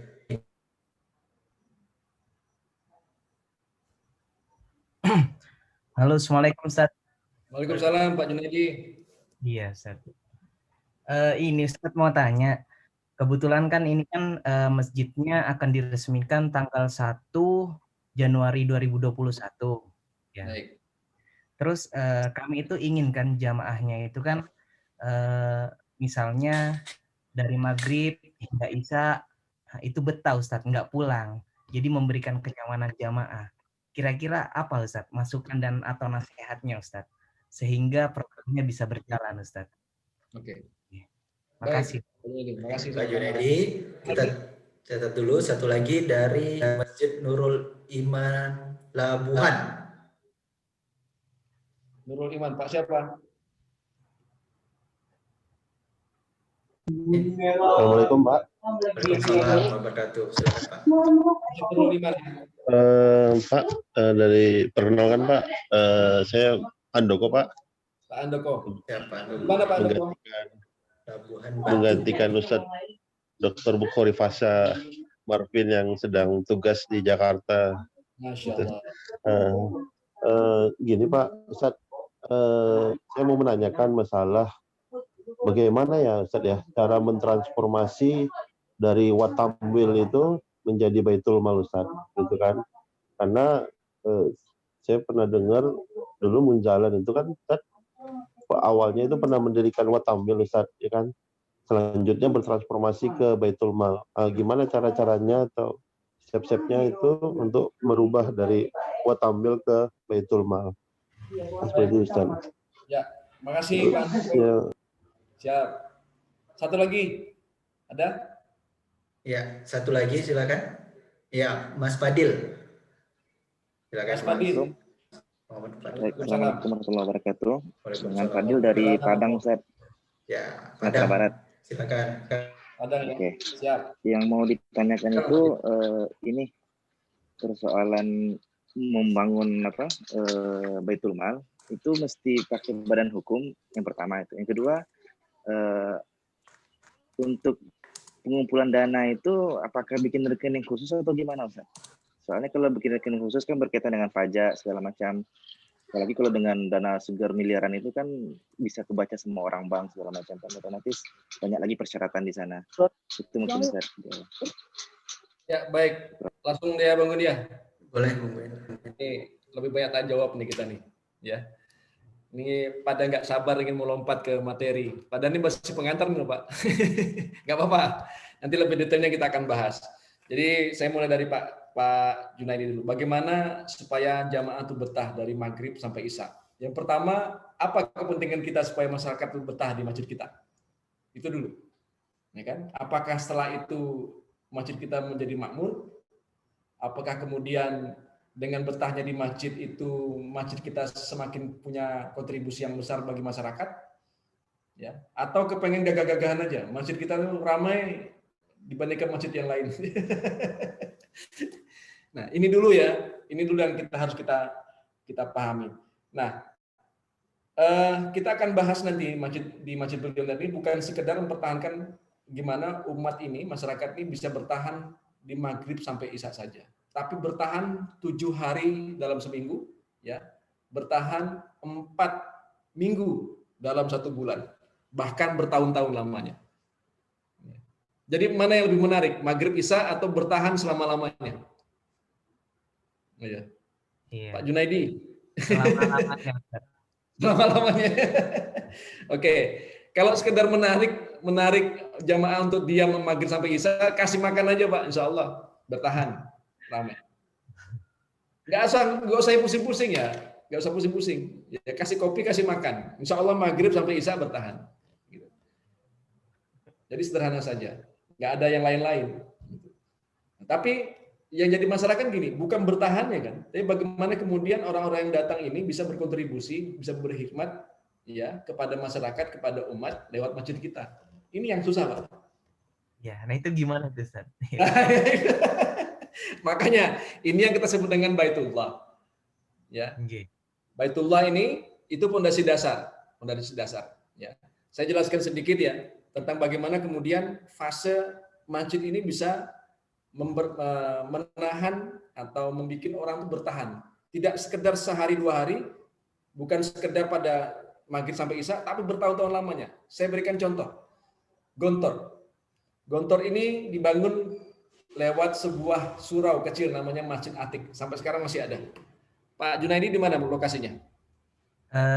Di Jember, Ustaz. Jember. Dekat dengan Gontor kan ya? Ponorogo kan? Nggih. Ya. Jadi Masjid Atik ini dibangun oleh Trimurti, ya. Mereka kemudian membangun masjid ini sangat ramah dengan siapapun, termasuk juga dengan anak-anak. Bikin namanya taman kanak-kanak, anak-anak dimandikan dan segala macam, ya. Akhirnya orang-orang tua pada merapat ngaji di situ. Ya. Kemudian bertumbuhlah masjid ini, ya. Kemudian membuat sekolah, ya. Kalau di sini namanya Auladul Yamin, di sana Auladul Anfal. Ya, taman kanak-kanak. Sekarang di Gontor itu sudah jadi berubah jadi pas pesantren anak soleh. Ya. Nah, kemudian berkembang menjadi KMI. Jangan berpikir KMI sekarang ini yang 25.000 santrinya Gontor itu tiba-tiba 25.000. Awal-awalnya dulu ya 10, 20, 30, 40, 50, 100. Ya kan, 1.000, 2.000, sampai sekarang 25.000. Nah, kita lihat coba KMI. KMI itu 6 tahun Pak, anak saya di Gontor. Ya. Kuliatul Mu'alimin Al-Islamiyah. Ya. Dan setiap hari ketika dia sekolah di Gontor, ke masjid apa enggak? Ke masjid kan gitu. 6 tahun bertahan di Masjid Gontor. Dari Masjid Atik karena sudah penuh dibangunlah masjid yang besar. 6 tahun mereka bertahan. Dan semua pesantren yang ada di Indonesia, ya, rata-rata kegiatannya di masjid. Maka masjid kita itu harus berubah menjadi pusat tarbiyah agar bertahan. Ya, bukan sekedar ya tempat untuk ngaji tok. Gitu ya. Ajak mereka berkegiatan, ajak mereka enggak mesti kemudian maghrib isya itu ngaji terus. Oh ya, orang bosan, Pak. Kita selalu berpikir Masjid Nabawi itu kegiatannya ngaji tok seperti kita di taklim. Enggak. Ya para sahabat itu diajak dagang, diajak perang, diajak jalan-jalan, traveling. Gitu kan. Diajak ngobatin orang sakit. Ya. Dan seterusnya, ya. Maka kemudian orang ini betah. Sementara hari ini kan orang yang enggak suka taklim ya, enggak suka nuntut ilmu, kita paksa-paksa untuk dengerin apa yang kita ceramahin. Orang yang enggak suka main bola, kita paksa-paksa main bola. Gitu kan. Jadi kemudian masjid kita tidak bersahabat dengan manusia. Nah, menurut saya, karena tadi saya sudah jelaskan tentang masjid yang multifungsi, ya, maka kita harus membuat masjid kita menjadi multifungsi. Nanti coba dilihat nanti Pak Junaidi, siapa yang mau dibikin bertahan ini? Anak-anak muda. Sudah, dibikinlah di masjid itu misalnya wifi gratis. Masih bertahan. Awal-awalnya mungkin ya nggak usah diajak dialog, biarkan aja mereka ke masjid dulu. Bertahan kan ada wifi. Lama-lama dikasih kopi, dikasih minuman segala macam, biar mereka betah dulu. Ya, satu dicari taruh dulu dikelompokkan di tempat yang pas. Orang-orang tua misalnya, ya diajarin masak misalnya. ya, yang ibu-ibunya memasak bagaimana yang bagus untuk suami, untuk istri, untuk orang rumah, ya kan. Yang bapak-bapaknya bisa diajarin apa, misalnya diajak untuk rembukan, bikin pos ronda atau apalah, biar dia bisa bertahan. Tapi nggak tiap hari kayak gitu. Dikasih amal soleh, sehingga betah. Ya. Jadi kalau menurut saya justru tantangannya bukan kemudian mempertahankan jamaah itu bertahan dari maghrib ke isya, tapi bagaimana selama-lamanya dia bisa tinggal di sekitar masjid. Nah, demikianlah yang terjadi di masjid kami. 300 orang itu ya itu bertahan, Pak. Sudah hampir 2 tahun ini, dan sebagian kemarin kita sebuah riset kecil-kecilan, mereka betah nggak betah di masjid. Ya, padahal halakoh setiap hari jam 8 sampai jam 9. Setelah itu kerja, beraktivitas, beramal soleh, jam 12 sholat zuhur, ya, habis sholat berjamaah di masjid, kemudian baca Quran 2 lembar. Setelah itu makan siang, kita sediakan makan siang gratis, ya kan, kemudian beraktivitas kembali. Jam 3 sholat, ya, setelah sholat baca Quran. Selesai sampai jam 4 mereka beraktivitas kembali seperti biasanya. 4:30 bersiap pulang. Coba lihat berapa lama bertahan anak-anak muda itu. Besok saya akan jelaskan profilnya. Ya. Ya. Hampir 7 jam, Pak, di masjid. Nah, seperti itu kira-kira, Pak Junaidi. Mudah-mudahan bisa diterima ya, Pak Junaidi. Ya, Ustaz. Ya. Jadi jangan berpikiran kecil. Kalau bisa bertahan, Pak Junaidi. Bertahan itu bertahun-tahun, bukan sekedar maghrib dan isya saja. Baik, lanjut ke Pak Handoko Nurul Iman. Saya perlu luruskan, Pak, Munjalan sejak awal tidak pernah membuat Baitul Mal wa Tamwil. Tidak pernah. Ya, sejak awal namanya Baitul Mal saja. Namanya Baitul Mal PMMAY, ya. Kemudian 2016 berubah menjadi Baitul Mal Munjalan Indonesia. Jadi tidak ada Baitul Mal wa Tamwil. Kita tidak pernah. Ya. Jadi kelahiran Baitul Mal BMI ini, ya, Baitul Mal kami ini, Baitul Mal no Tamwil, ya, tanpa tanwil, itu adalah hasil dari kritikan kita terhadap Baitul Mal wa Tamwil justru, Pak. Ya. Satu kritikan kita saat itu adalah, ya, kita melihat tidak ada Baitul Mal wa Tamwil yang bisa berkembang. Yang kedua, banyak orang takut justru ke Baitul Mal wa Tamwil karena nggak bisa bayar hutang. Gitu. Yang ketiga, jamaah menjadi bentrok, konflik, Pak. Yang bayar tetap hangat, yang nggak bisa bayar takut ke masjid. Gitu. Yang ketiga, Baitul Mal wa Tamwil ini aktivitasnya hanya memproduktifkan, ya, uang yang berasal dari zakat. Nah, kita coba lihat Baitul Mal wa Tamwil yang ada di Kalimantan Barat, ya. Kita belum lihat di Indonesia. Itu tidak ada satupun yang berkembang. Nah, Baitul Mal kita yang saat ini yang ada nih, 1 bulannya bisa menyuplai, bisa membagikan uang 7 miliar. 1 bulan. Ya, bantuan sosial itu senilai 7 miliar. Sementara saya yakin, silakan cari Baitul Mal wa Tamwil di Indonesia yang bisa membagikan uang 7 miliar per bulan. Ya. Kenapa? Karena itu koperasi, Pak. Ya. Koperasi itu ada CSR yang dibagikan ke masyarakat, katakanlah dia perusahaan. Tapi kalau misalnya dia bisa membagikan uang gratis 7 miliar, maka dia harus punya keuntungan minimal 7 miliar per bulan. Dan minimal dia harus punya 700 miliar, ya kan, modal yang diputar. Ya. Dan untuk punya 700 miliar itu omsetnya ya, dia harus punya aset senilai 7 triliun atau 7.000 miliar. Mau pilih yang mana, Baitul Mal wa Tamwil atau Baitul Mal? Kan gitu. Nah, tentang apa itu Baitul Mal nanti kita akan jelaskan. Jadi kita tidak mengatakan bahwa ini adalah teknologi Munjalan, enggak. Ini teknologi Rasulullah yang sudah ditelan zaman, Pak. Dihapus oleh orang-orang pintar kita. Kemudian dimunculkan Baitul Mal wa Tamwil. Baitul Mal wa Tamwil ini adalah koperasi sebenarnya. Bukan Baitul Mal ala Rasulullah. Yang Baitul Mal ala Rasulullah yang genuine 3 hari uang yang terkumpul harus dibagikan. Nanti kita akan bahas di materi saya di Baitul Mal. Gitu ya, Pak, ya. Mudah-mudahan bisa terima. Jadi pertanyaan keduanya nggak relevan saya jawab, ya, tentang cara transformasi masjid dari Tamwil ke Baitul Mal biasa. Karena saya nggak punya pengalaman di situ. Ya, sejak awal sudah original, Pak. Baitul Mal kita Baitul Mal original, seperti zaman Rasulullah. Gitu ya, Pak Handoko. Ya, Pak, makasih banyak. Minta maaf, Pak, atas mungkin miskomunikasi apa? Enggak apa-apa, enggak apa-apa. Enggak apa-apa. Ya. Iya. Mungkin Terima masih kasih. harus banyak belajar nih. Ya, Nggak makasih apa-apa, Ustaz. nggak apa-apa. Nanti di materi saya mudah-mudahan Pak Handoko bisa stay ya. Jadi Ya, kita akan syukur, belajar Ustaz. lebih dalam tentang Baitul Mal ini. Baik, kemudian Bang Fadil, Baitul Mal ini badan hukumnya apa? Kemudian apa namanya nih? Apa tulisan saya ini? Perlu rekening khusus. Oh, pengumpulan rekening ya. Baik. Pada saat membuat Baitul Mal, ya legalitas kita tuh kami belum ada yayasan. Adanya itu lembaga Masjid Munjalan Mubarokan. Maka Baitul Mal kami itu di bawah, legalitasnya di bawah lembaga masjid. Ini legalitas ya. Legalitas. Kemudian kita bikin lagi karena ini harus ada asetnya harus dikonsolidasikan.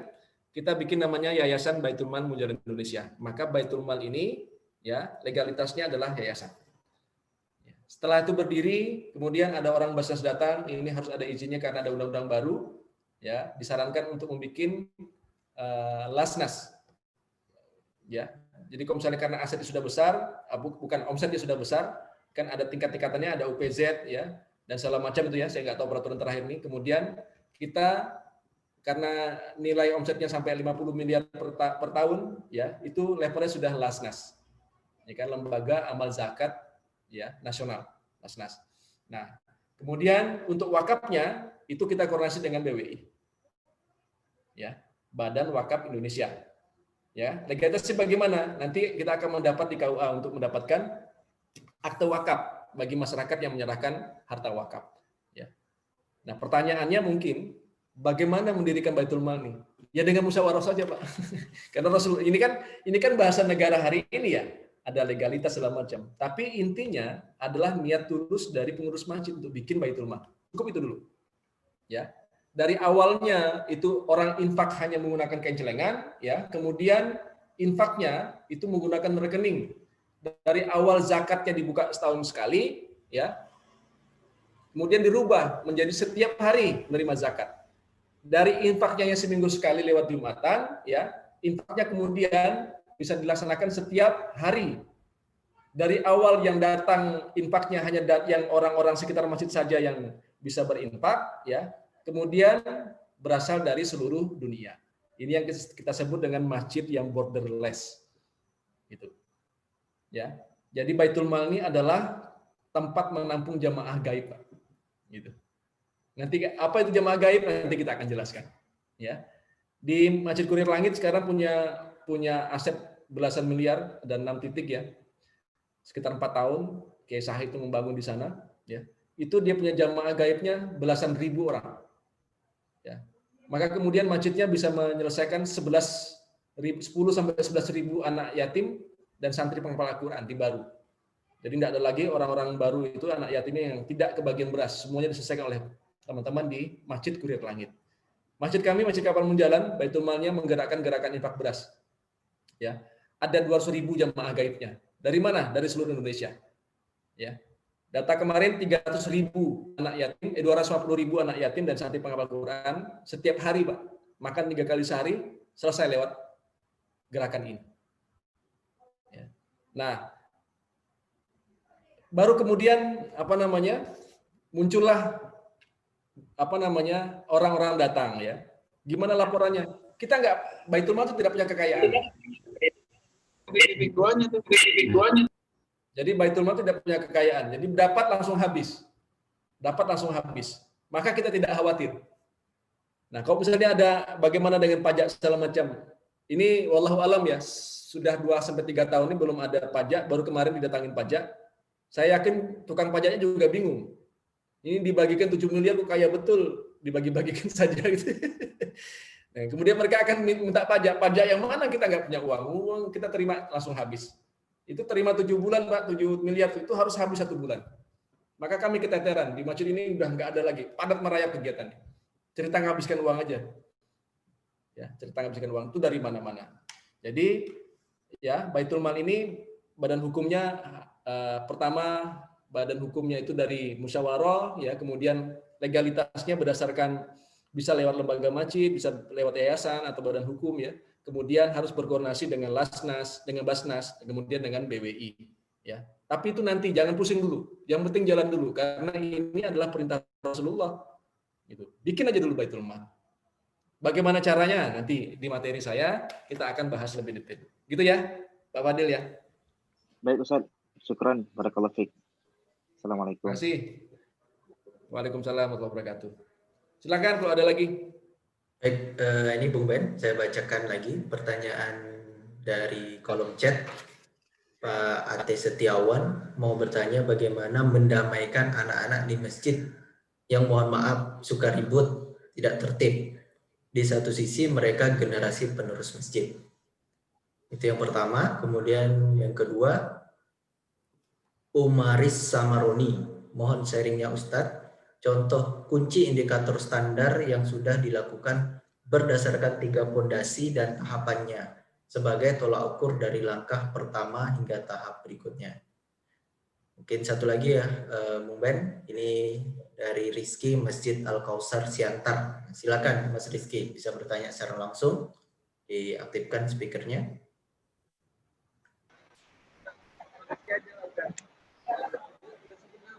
Rizky. Waalaikumsalam Mas Rizky. Waalaikumsalam warahmatullahi wabarakatuh. Kami ingin bertanya nih Ustadz. Ya. Masjid Al-Kausar ini kan berada di kompleks kantoran itu pusat penelitian kelapa sawit. Kita punya masjid, jadi lingkungannya itu relatif homogen, hanya dihuni oleh karyawan sama ada beberapa kampung lah sekitar masjid ini. Nah, jadi kami punya niatan untuk memakmurkan masjid ini, tapi waktu yang bisa digunakan adalah waktu-waktu sisa, karena kami semua di sini adalah karyawan yang bekerja di sini. Di daerah mana, Pak? Di daerah Siantar, Sumatera Utara. Siantar ya. Baik. Nah, jadi kiat-kiatnya gitu gimana Ustadz memulai untuk memakmurkannya, karena ini lingkungannya relatif homogen. Ada beberapa kampung-kampung di luar ya. Ada sebagian kecil. Nah, itu gimana kami memulainya Ustadz? Baik. Baik, Makasih Pak Rizky. Langsung ya Bang Gun ya. Boleh Bung Ben, silakan. Baik, Pak Ate Setiawan, gimana ngatasin anak-anak ribut? Wah ini, anak ribut itu justru petunjuk bahwa masjid kita tuh makmur, Pak.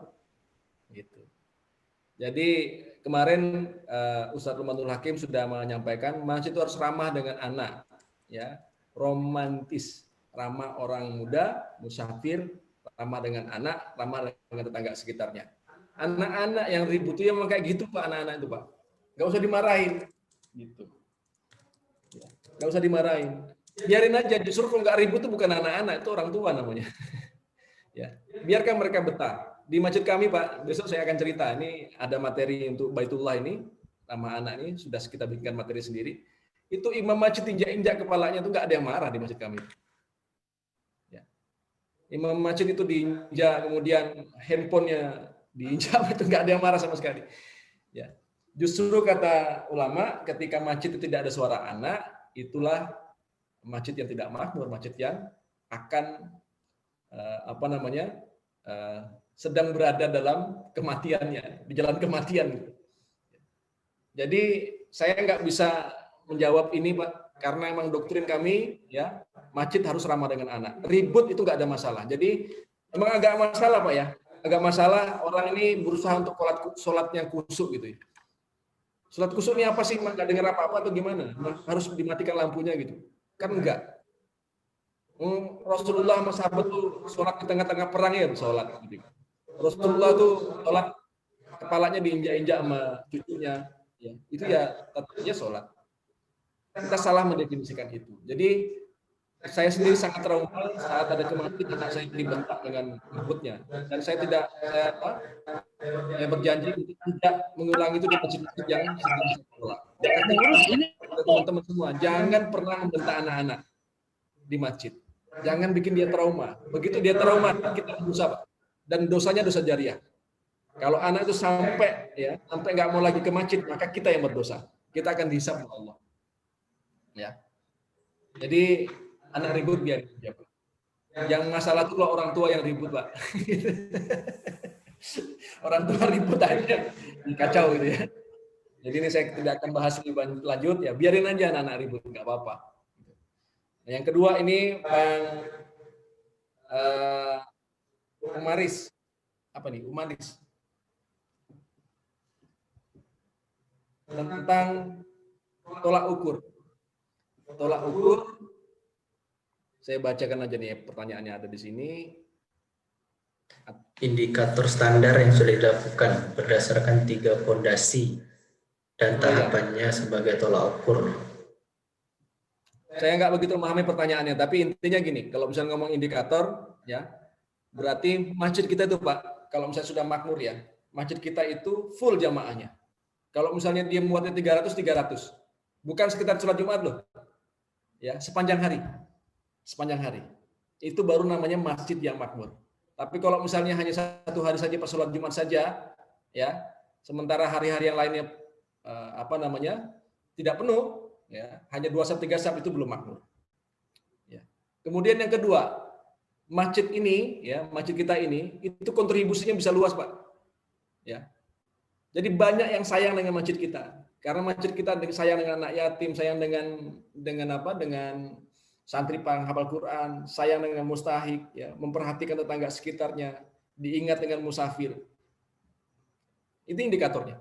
Ya, tapi kalau misalnya masjid kita tuh masih dibenci, ya, masih tidak disukai dengan masyarakat, itu berarti belum makmur, belum berlimpah.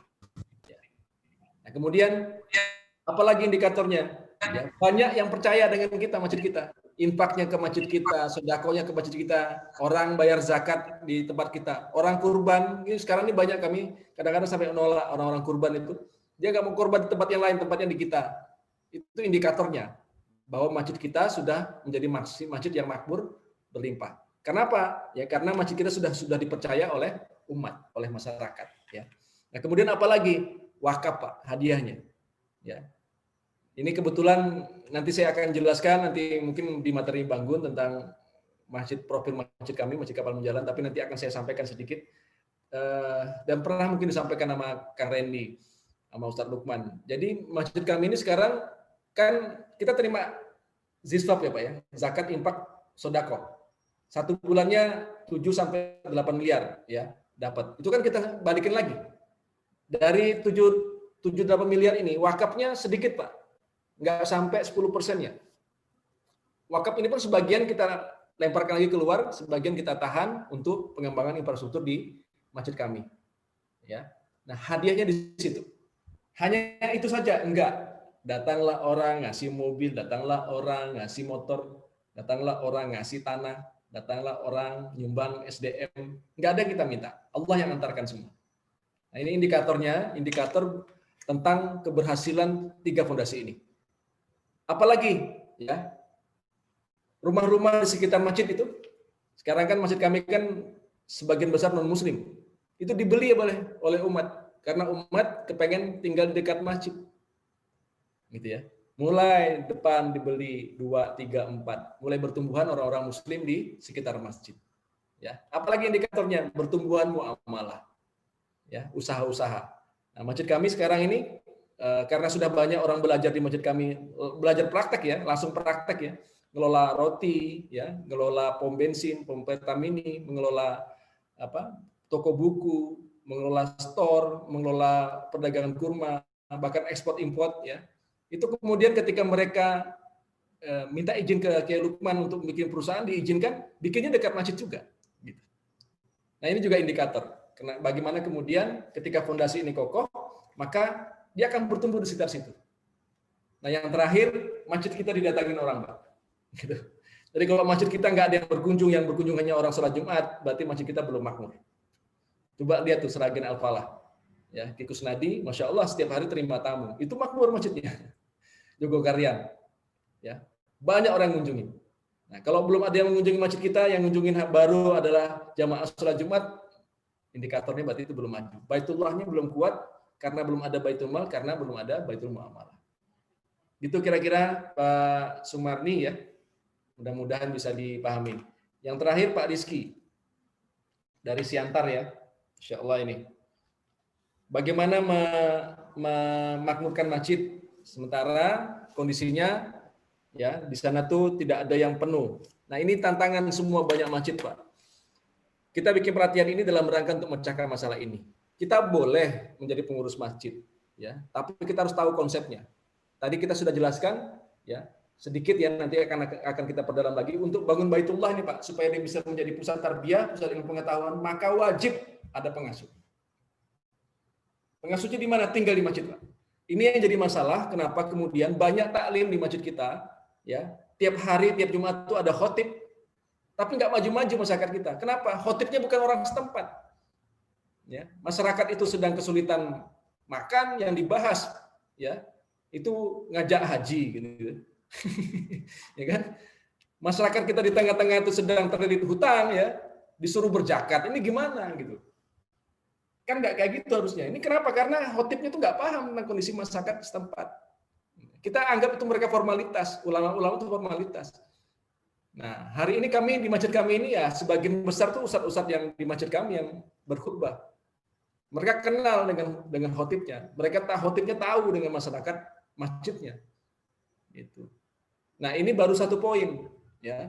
Kenapa mereka seperti itu? Bisa seperti itu karena ya kan yang khotibnya sebagian besar adalah santrinya Ustadz Lukman. Ustadz Lukman lah pengasuh utamanya. Nah, saya awal-awalnya juga nggak sepenuhnya di masjid, Pak. Toh ya Haji Muhammad Nur Hasan jauh dari masjid rumahnya. Tapi kan kemudian karena paham konsep ini, ya kan, Kiai Nur Hasan itu mencari orang yang bisa tinggal di masjid. Ketemulah Ustadz Lukmanul Hakim ini. Dan sama frekuensinya, karena konsepnya sama, harus total di masjid, ya, maka beliau tinggal di masjid. Nah, kitanya bisa saja seperti saya, seperti Toya, tapi nggak boleh kemudian biarkan masjid tanpa pengasuh. Gitu ya. Jadi, saya nggak punya konsep yang lain, bagaimana untuk memakmurkan masjid, tegakkan Baitullah. Salah satu Baitullah itu adalah menjadikan masjid sebagai pusat ilmu. Dan ketika dia pusat ilmu, maka harus ada pengasuhnya. Tetap.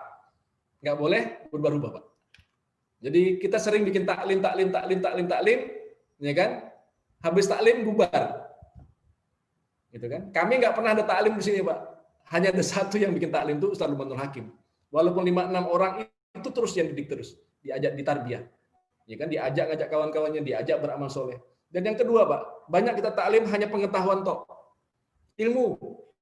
Ya, tidak diajak untuk beramal soleh, ya kan, tebalkan iman terus, ya, nanti kita akan bahas, ya, itu konsepnya di Wal Asri itu sederhana sekali, ngajak beriman, ngajak beramal soleh. Kebanyakan masjid kita berhenti pada beriman, kan gitu, orang udah tebal imannya, nggak dia disuruh bergerak, akhirnya bosan, pulang dia nggak mau lagi ke masjid. Mana masjid kita mau makmur, harusnya diajak untuk beramal soleh, ya, di surah Al-Asr itu sudah jelas, ya kan, mengajak orang beriman, kemudian beramal soleh. Nah, masjid kita harus berubah, Pak. Jangan cekoki terus dengan ilmu. Ajak mereka beramal soleh. Apapun itu, sesuai dengan kemampuannya. Kira-kira gitu. Nah, fungsi pengasuh ini, Bang Rizky, itu adalah dalam rangka untuk melakukan tarbiyah, pusat ilmu, kemudian pusat amal soleh.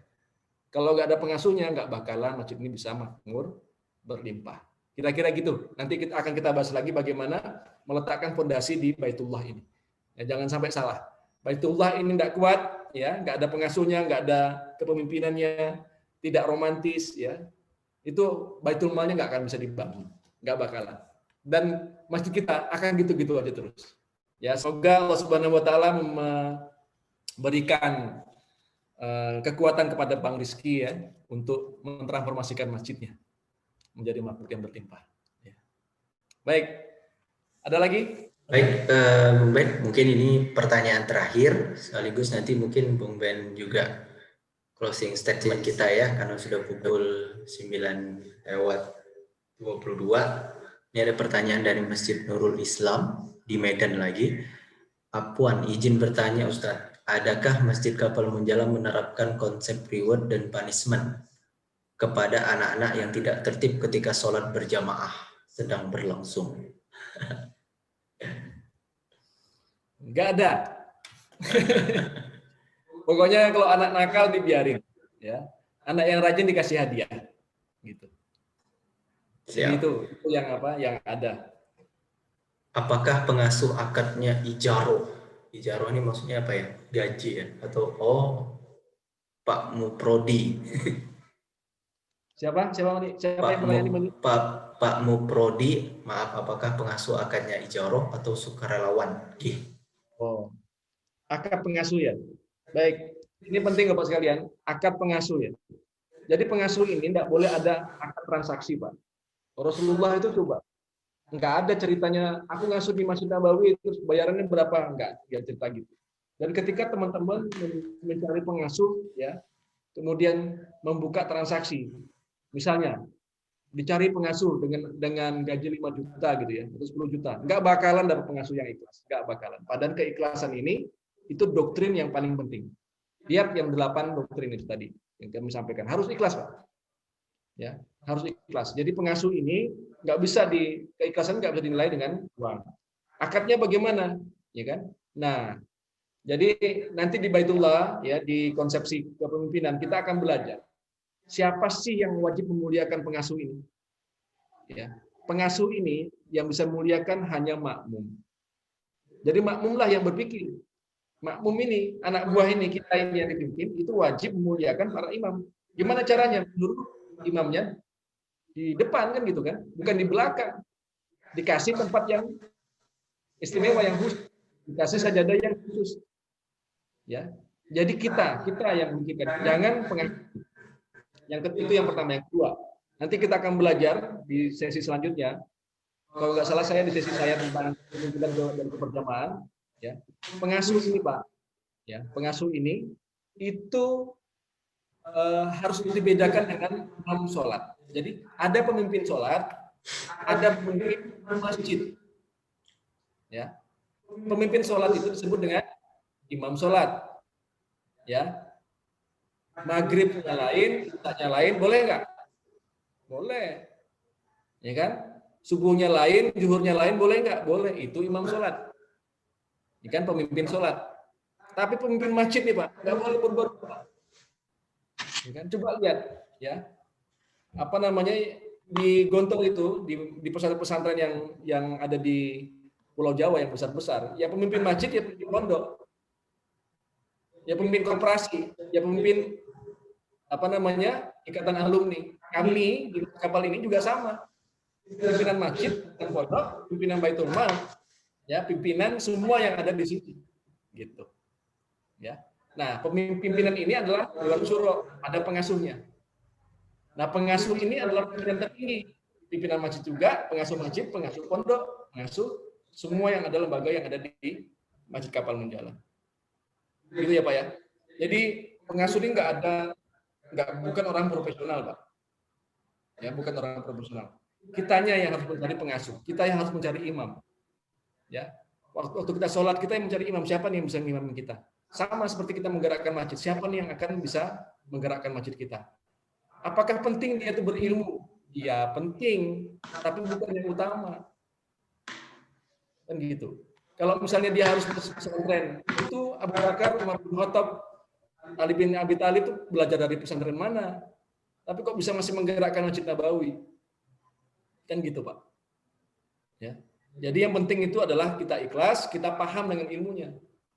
Ya, kalaupun tidak kita cari orang yang mau memanajemen, kemudian Bapak yang nggak bisa maksimal itu jadi pimpinan, jadi Dewan Syuro-nya, arahkan kita ini. Tapi harus tinggal di masjid dan bedakan dengan marbot. Pengasuh ini levelnya tinggi, eksekutifnya. Ya. Itu kira-kira. Jadi akadnya apa? Nggak ada akad-akatan. Diajak mau, ya, disampaikan konsep ini, kemudian diajak untuk berkhidmat di masjid. Terus bagaimana? Jurus intan, Pak. Intan surullaha yang surukum. Siapa yang menolong agama Allah, maka ia akan ditolong sama Allah. Kalau levelnya besar nggak paham dengan konsep ini, ya itu nggak usah diajak, Pak, ke masjid. Orang yang paham pasti mau. Kenapa? Karena kamu sudah buktikan, Rasulullah juga sudah buktikan. Mereka yang hijrah itu bukan kemudian bermasalah, Pak, makin mulia. Ya, bukan tambah miskin. Jadi nggak benar orang yang berdakwah itu, orang yang berjuang di jalan Allah, ya, itu makin hancur hidupnya, makin miskin hidupnya, makin dia nggak punya mulia, makin dia lusuh, makin dia nggak punya izah, makin dia miskin. Nggak benar, Pak.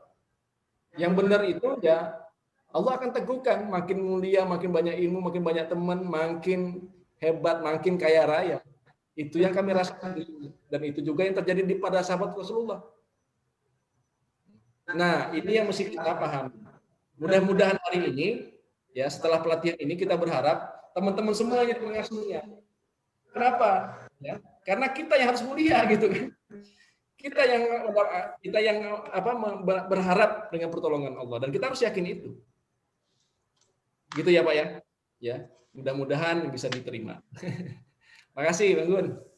Baik Bung Ben, ini seperti masih ada yang bertanya nih. Apa kita masih buka? Boleh silakan Bang Gun, silakan enggak apa-apa. Baik. Tadi kan ada yang dari Pak Waidika Malang. Silakan Pak.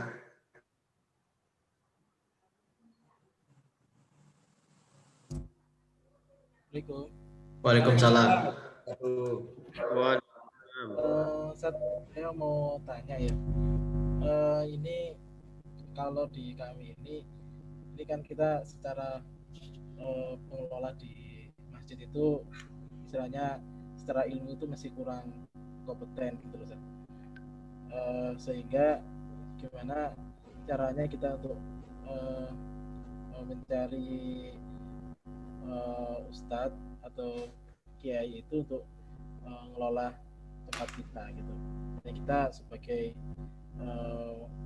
manajemennya lah, karena kita juga masih banyak kurang ilmunya, sehingga untuk pengisian di masjid kita kadang juga undang teman-teman yang kompeten gitu.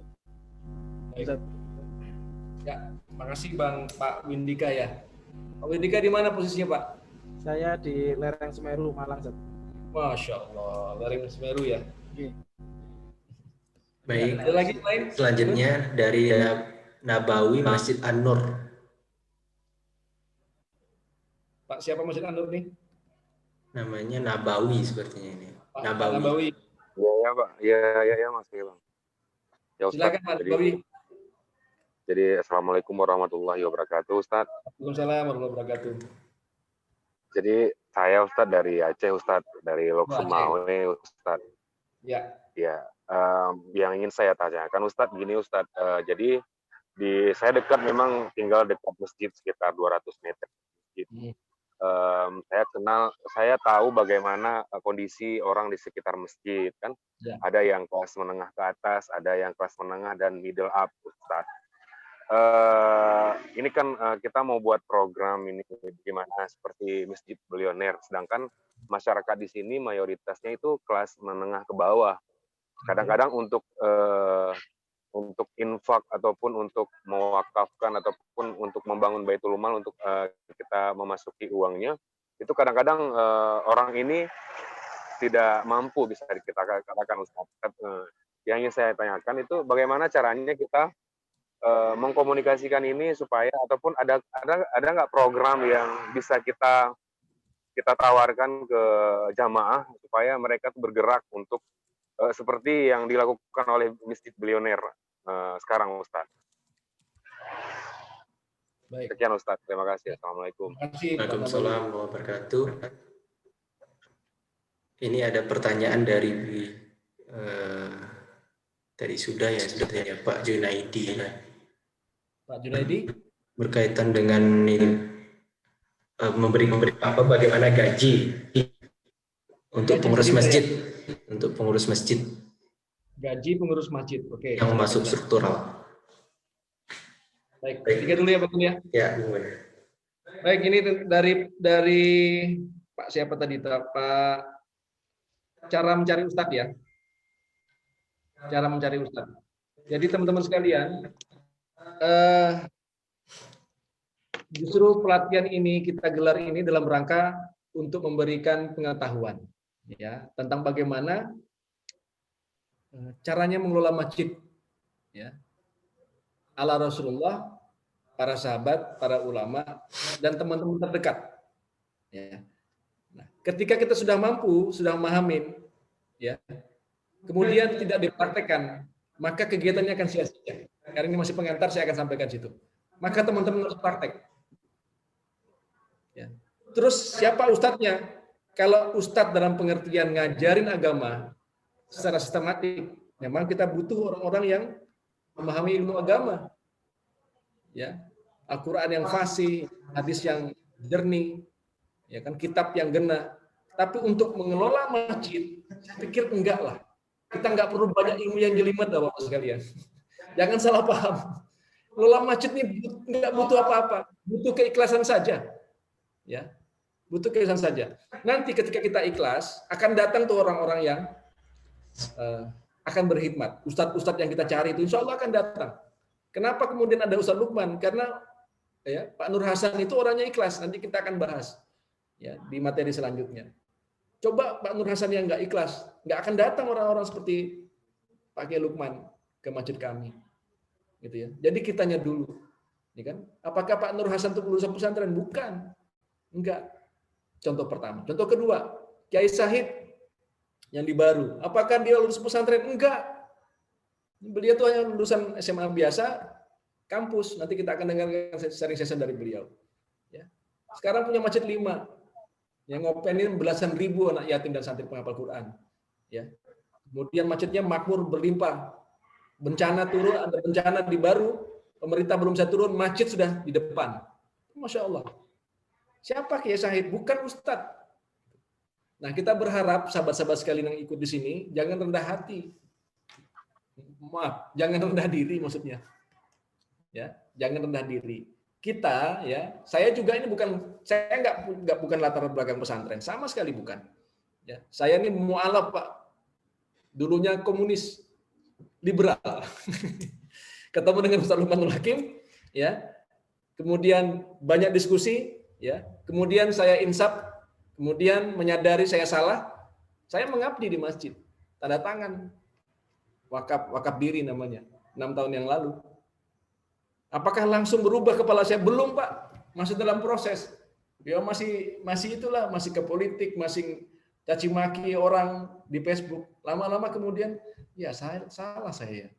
Akhirnya kemudian ya bisa total. Fokus lagi ke apa yang sudah dinyatakan itu, diajak Ustaz untuk fokus, ya sudah berkontribusi. Akhirnya paham tentang apa itu masjid, belajar langsung dari Ustaz Lukman. Nah, saya yang nggak punya latar belakang pendidikan aja berani ngomongin masjid, masa Bapak-bapak sekalian nggak berani? Kenapa berani? Karena mudah ilmunya. Ya, hanya kopas saja. Apakah kopas dari Munjalan? Bukan, Pak. Ini ajaran Rasulullah. Maka apa yang akan kami sampaikan ini selama 1 bulan ke depan itu tidak ada yang baru, Pak. Sekali lagi ya, tidak ada yang baru. Ya. Bukan juga ini adalah ajaran dari Munjalan. Jangan salah sangka. Ini ajaran dari Rasulullah. Ya. Tapi sudah banyak yang melupakan. Jadi nanti silakan, saya berharap teman-teman jangan takut habis ini, ya, habis pelatihan ini sudah, ya, konsolidasikan masjid, pimpin. Siapa yang jadi pengasuh, ya. Insya Allah, ya, akan ada orang yang datang dan membantu. Insya Allah, saya yakin. Ya. Baik, gitu ya Pak ya. Kemudian pertanyaan selanjutnya dari Pak Nabawi, Pak Sumawi.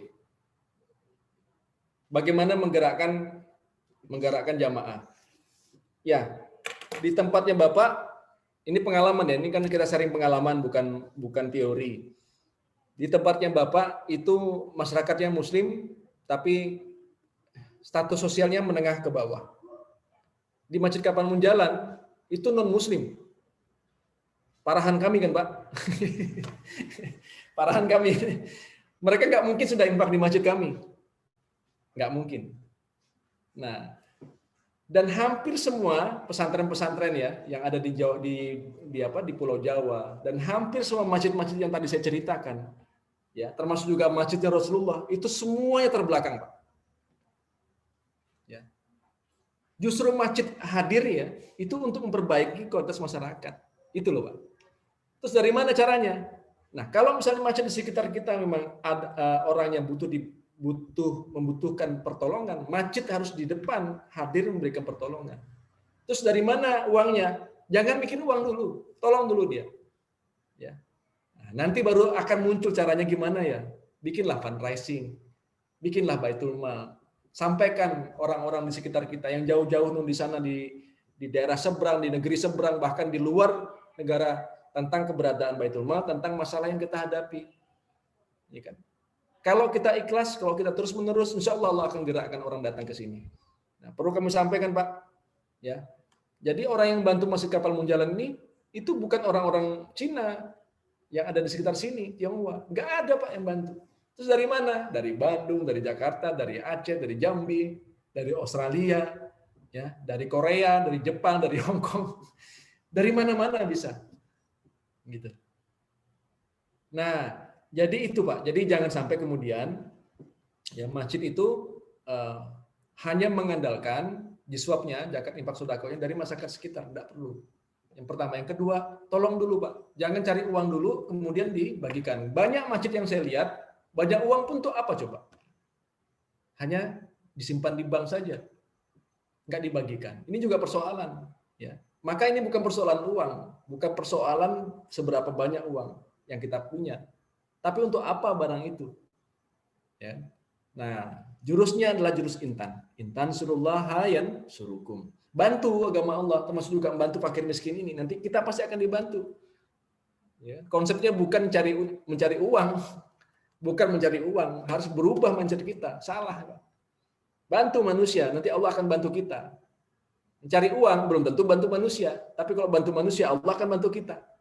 Ini konsep dasar. Ini doktrin mendasar. Gitu ya, mudah-mudahan bisa dipahami. Kemudian pengurus masjid. Bagaimana, apakah pengurus masjid itu boleh digaji apa enggak? Kami di Masjid Kapal Munjalan tidak ada istilah gaji, Pak. Kami sebut dengan ihsan. Ya, ihsan. Ihsan itu adalah hadiah. Hadiah itu nanti kita akan bahas di pertemuan-pertemuan selanjutnya. Ihsan ini ya itu beda dengan gaji. Kalau gaji itu kan saklek, Pak, ya. Misalnya saya ada dua orang, satunya sudah beristri, satunya masih single. Kalau dalam perusahaan, ya, kalau dalam perusahaan masuknya sama-sama masuk di perusahaan, ini gajinya sama, Pak. Tapi kalau ihsan berbeda, ya kan? Masuknya sama, ngurus masjid. Ini satunya sudah berkeluarga, satunya belum berkeluarga. Yang ini tentu saja lebih besar, karena menanggung beban lebih banyak. Ini konsep ihsan. Ini konsep Islam. Jadi nggak ada kami itu di 300 itu, makanya 300 orang itu kita sebut dengan SPA, santri penerima amanah. Mereka berkhidmat di masjid dan tidak ada gaji. Ya, tugas mereka belajar, kemudian diberikan amanah untuk mengelola masjid, berkhidmat. Ya, kemudian bagi yang punya anak istri yang juga belum dikasih ihsan, hadiah, yang tahu hanya pengasuh dan pimpinan. Tidak boleh ada diskusi, tidak boleh ada transaksi. Jadi kalau misalnya mereka datang ke sini itu tidak kemudian, Pak, kami ada gaji 5 juta, mau nggak kamu kerja di masjid? Nggak kayak gitu, Pak. Kami nggak seperti itu. Nanti kita akan belajar lebih lanjut tentang ini. Ya. Jadi kita sebut dengan ihsan, bukan gaji, bukan honor. Nggak ada istilah itu di kami. Ya. Dan tidak boleh didiskusikan.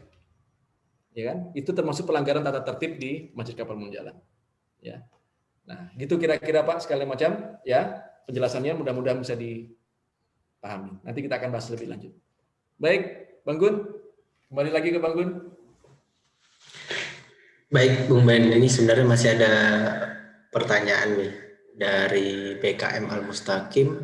Bagaimana merangkul pengurus jamaah yang berbeda pandangan? Ini udah siasah sepertinya. Biasa.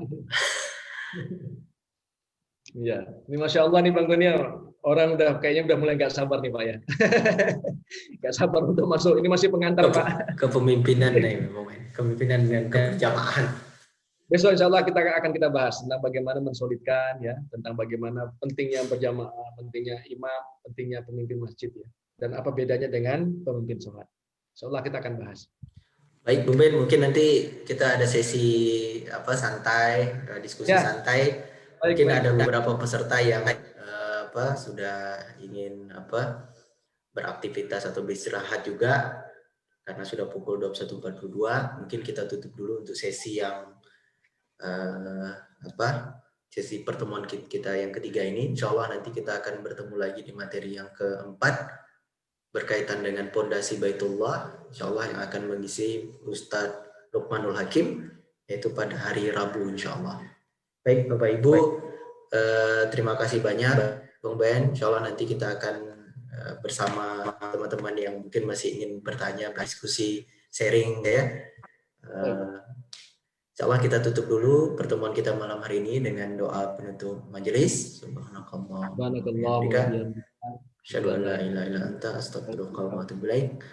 Wabillahi taufiq wal hidayah. Assalamualaikum warahmatullahi wabarakatuh. Waalaikumsalam warahmatullahi wabarakatuh. Bagus, lanjutkan dulu, saya istirahat sebentar ya. Siap, Bung Ben. Baik, Bapak Ibu, silakan, mungkin ada yang ingin tadi ada beberapa pertanyaan. Bagaimana dakwah bisa menghasilkan market pasar?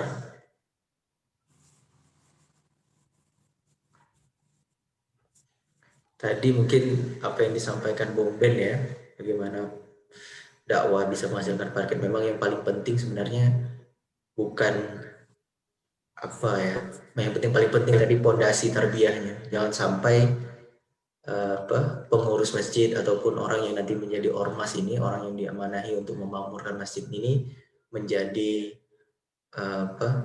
perselisihan. Kenapa? Karena memang pondasi Baitullah tarbiyahnya belum terbentuk, sehingga akhirnya rebutan pasar atau rebutan keuntungan. Padahal sebenarnya ini akan masuk ke materi tentang pondasi Baitul Muamalah. Insyaallah nanti salah satu pematerinya itu adalah Bang EN, Ustadz Adi Pratama, salah satu pimpinan Masjid Kapal Modern juga, dan Kang Rendi. Mau sebenarnya keuntungan ataupun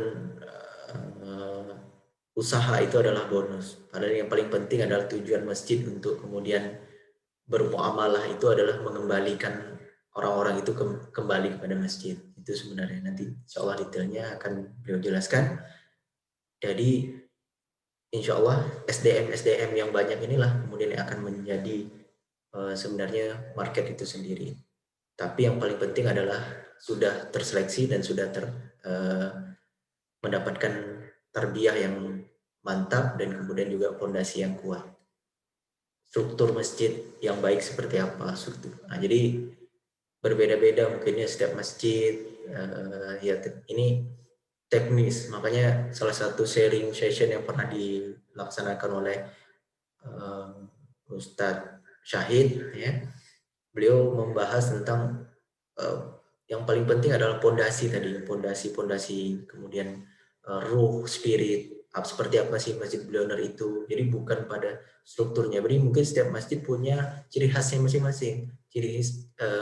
Setiap masjid punya keunikannya masing-masing. Masjid Kurir Langit mungkin ketika mereka menerapkan program-program yang kemudian mereka jelaskan program itu belum tentu cocok di masjid Bapak Ibu ataupun masjid yang lainnya. Tapi yang paling penting ruhnya, itulah yang menjadi spiritnya, sehingga nanti hal-hal yang berkaitan dengan teknis itu tentu bisa menyesuaikan. Jadi kalau di Masjid Kapal Munjalan ini kami adalah kepemimpinan tarbiyahnya, yaitu ada pengasuhnya, ada pimpinan masjid, yang kemudian takmir masjid atau kita sebut marbot atau pengurus masjidnya itu ada sendiri, tapi itu berkaitan dengan hal-hal teknis saja, berkaitan dengan bagaimana membuat program masjid, program aktivitas kajian-kajian atau kebersihan, perawatan. Tapi visi besarnya itu adalah di pengasuh dan pimpinan masjid. Itu, tapi tentu ini tidak bisa diterapkan di semua masjid, tapi sesuai dengan masjid yang berbeda. Kayak di Masjid Seragian di Al-Falah tentu juga berbeda, tapi spiritnya yang diambil, masjid makan-makan, masjid mengasuh umat. Bahkan saya lihat di postingan di Masjid Al-Falah itu, masjidnya menyediakan ruang konsultasi, kan? Ruang konsultasi bagi masyarakat. Jangan sampai masyarakat ketika menghadapi kesulitan, ketika dia ke masjid, mereka tidak mendapatkan sebuah solusi ataupun minimal ketenangan lah ketika di masjid. Jadi ini Bapak Ibu, saya barusan bertemu dengan seorang, masih saya bilang kerabat lah. Jadi ketika beliau kemudian memutuskan untuk hijrah, ya, beliau saat itu sedang bekerja di perusahaan leasing ya, yang berkaitan dengan simpan pinjam bunga dan sebagainya, riba, kemudian terlilit utang dan sebagainya. Ya, saran saya aja kembali ke masjid, kemudian bantu masjid. Ya mungkin secara logika yang Ustaz Lukman katakan tidak masuk akal, tapi itu tadi.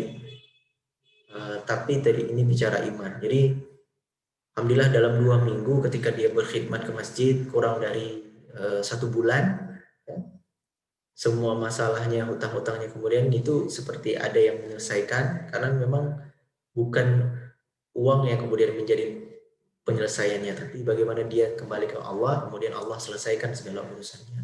Alhamdulillah, itulah mungkin jadi spirit, kemudian masjid menjadi tempat kembali, masjid menjadi sahabat Indonesia. Mungkin itu menjawab beberapa pertanyaan dari peserta di kolom chat. Alhamdulillah, Bu Pen sudah kembali. Bapak Ibu yang ingin diskusi santai atau sharing, dipersilakan. Jadi nggak hanya harus bertanya ya Bapak Ibu, berkaitan dengan bagaimana masjid Bapak Ibu, kemudian apa. Mungkin di sini juga ada masjid yang sudah ya mempunyai program, atau juga sudah mempunyai 3 pondasi tadi, Baitullah, Baitul Mal, dan Baitul Muamalahnya. Mungkin bisa sharing bersama. Silakan Bapak Ibu. Assalamualaikum Ustaz. Salam Pak Junaidi. Ya, Iya. lanjut lagi. Ustaz, gini Ustaz mau tanya. Masalah maghrib sama Isya lagi? Enggak. Masalah mempertahankan jamaah lagi enggak? Bukan, Ustaz. Kan gini Ustaz, apa? Ya. Kan kebetulan yang bangun ini kan ayah saya. Ya. Terus ya itu yang rencananya itu kan sholat perdana Jumat itu kan 1 Januari Ustaz. Terus kan kami kan belum tahu Ustaz tentang kayak begitu. Cuma alhamdulillah kita kan sudah dapat kayak semacam penentuan struktural gitu Ustaz. Iya, akan akan diadakan semacam kayak pengajian ya tafsir, al-hikam, terus hadis, fikih. Alhamdulillahnya kita meskipun baru mulai tapi udah ada jadwalnya gitu loh Ustaz. Nah, terus kami juga bingung awal-awal itu, maksudnya kalau misalnya mendanai sendiri bisalah untuk runningnya 1, 2 bulan, 3 bulan gitu Ustaz. Cuma kita mikirnya kan sebaiknya ini masjid ini karena masjid sudah diwakafkan, masjid sebaiknya membiayai dirinya sendiri gitu loh Ustaz. Ya. Terus kami bingung gimana ini penentuan salary atau gaji yang bijaksana sebagai kayak pengurus. Yang tadi Ustadz bilang kan katanya bukan gaji ya, istilahnya apa tadi Ustadz? Ihsan. Ihsan, iya ya. Tapi itu gimana Ustadz? Saya masih bingung Ustadz. Ya nanti kita bahas. Ya sebenarnya gini Bang. Iya. Makanya kan pelatihan ini kan membuat frame ya, frame berpikir ya, mindset. Jadi kita nggak bisa memecahkan persoalan itu. Maka dibikin pelatihan yang agak banyak materinya supaya nanti mindsetnya juga tersutur dengan baik. Iya. Nah, memecahkan masalah ini kalau secara sederhana lewat pengalaman kami gitu ya. Itu kita masjid kami tidak pernah bikin pengajian seperti itu. Ya, jadi yang ngajar tuh Ustaz Lukman aja di masjid kami ini. Kemudian ada orang-orang yang bikin taklim, ya monggo siapa yang mau datang silakan. Yang mau menggunakan masjid kita. Nah, bedanya Ustaz Lukman dengan ustaz-ustaz lain, beliau ini kan pengasuh. Mereka yang belajar dari Ustaz Lukman itu jadi santri, ya. Kemudian diajak sama Ustaz Lukman untuk beramal soleh. Iya, Ustaz. Amal soleh inilah ya yang kemudian mendatangkan traffic SDM, iya, Ustaz. sumber daya dakwah, ya. Kemudian menyebarlah teman-teman nih, ya. Nah, mengajak lagi yang teman-teman yang lain. Nah, inilah yang mendatangkan bantuan. Gitu ya. Iya, Ustaz. Misalnya yang terjadi ya, orang-orang itu digerakkan untuk bikin program infak beras tahun 2012. Ya. Kemudian banyak donatur yang kemudian melihat, ini hal yang baru nih, masjid bisa memberikan kontribusi buat masyarakat. Mereka datang berikan bantuan, Ustadz, butuh mobil bilang aja. Silakan kontak di rumah, standby untuk masjid. Sudah, kita dapatkan manfaat. Satu ya. Yang kedua, ya, Ustadz, ini ada saya ternak kambing. Kalau ada yang mau silakan Kalau ada yang mau akikah, sudah kita sampaikan. Ya, dari kami sekian, dari ini sekian, itu dapat dana lagi. Ya kan, Ustadz, saya punya kemampuan untuk apa namanya, untuk merekam video dan segala macam, bisa ngedit, ya kan, siap untuk berkhidmat, siap dibikin, ada uang masukan lagi. Terus seperti itu kejadiannya. Nah, makanya kemudian ya, yang perlu kami sampaikan ke teman-teman di sini adalah jangan paksakan orang untuk belajar, tapi paksalah orang untuk beramal soleh. Amal soleh inilah yang sekarang ini kita tinggalkan, teman-teman sekalian. Kita paksa orang untuk dengerin kita paksa orang untuk belajar fikih, belajar apa segala macam, untuk kitab-kitab segala macam. Ya, kita ajak mereka dulu untuk beramal soleh. Nah, setelah nanti sudah beramal soleh, ya, apa namanya, ada aktivitas ya, berkontribusi buat masyarakat, barulah kemudian kita lihat ini kayaknya penting untuk melakukan kaderisasi. Barulah penting itu pelajaran tauhid, fikih dan segala macam. Kami sudah masuk fase ini sekarang. SPA itu hari ini itu menjadi kader kami. Apa yang kita ajarkan kepada mereka sistematis, dari hadis, fikih dasar, imla, ya, tauhid, ya, kitab-kitab itu kita ajarkan kepada mereka. Kenapa? Ya, jangan sampai seperti saya nggak bisa jelaskan apa-apa. Nah, mereka yang 300 orang ini sudah siap menjadi kader. Ilmunya nanti akan bermanfaat kan. Tapi kalau masyarakat awam disuruh belajar fikih tentang hadis Nabi segala macam, yang suruh menghafal, ya paling ya keluar masuk telinga kanan, keluar telinga kiri kan gitu. Itu loh Bang Junaidi ya. Ini ya yang perlu kita pahami ini ya, tentang bagaimana masjid ini. Masjidnya harus berkontribusi dulu. Nanti ketika sudah berkontribusi, insya Allah ya, insya Allah itu Allah akan datangkan bantu. Memang agak nggak masuk akal, tapi masuk rekening Pak. Memang nggak masuk akal, tapi masuk rekening. Ya. Itu yang kejadian seperti itu. Ini mudah-mudahan bisa dipahami. Gitu Bang Junaidi. Ada lagi Bang?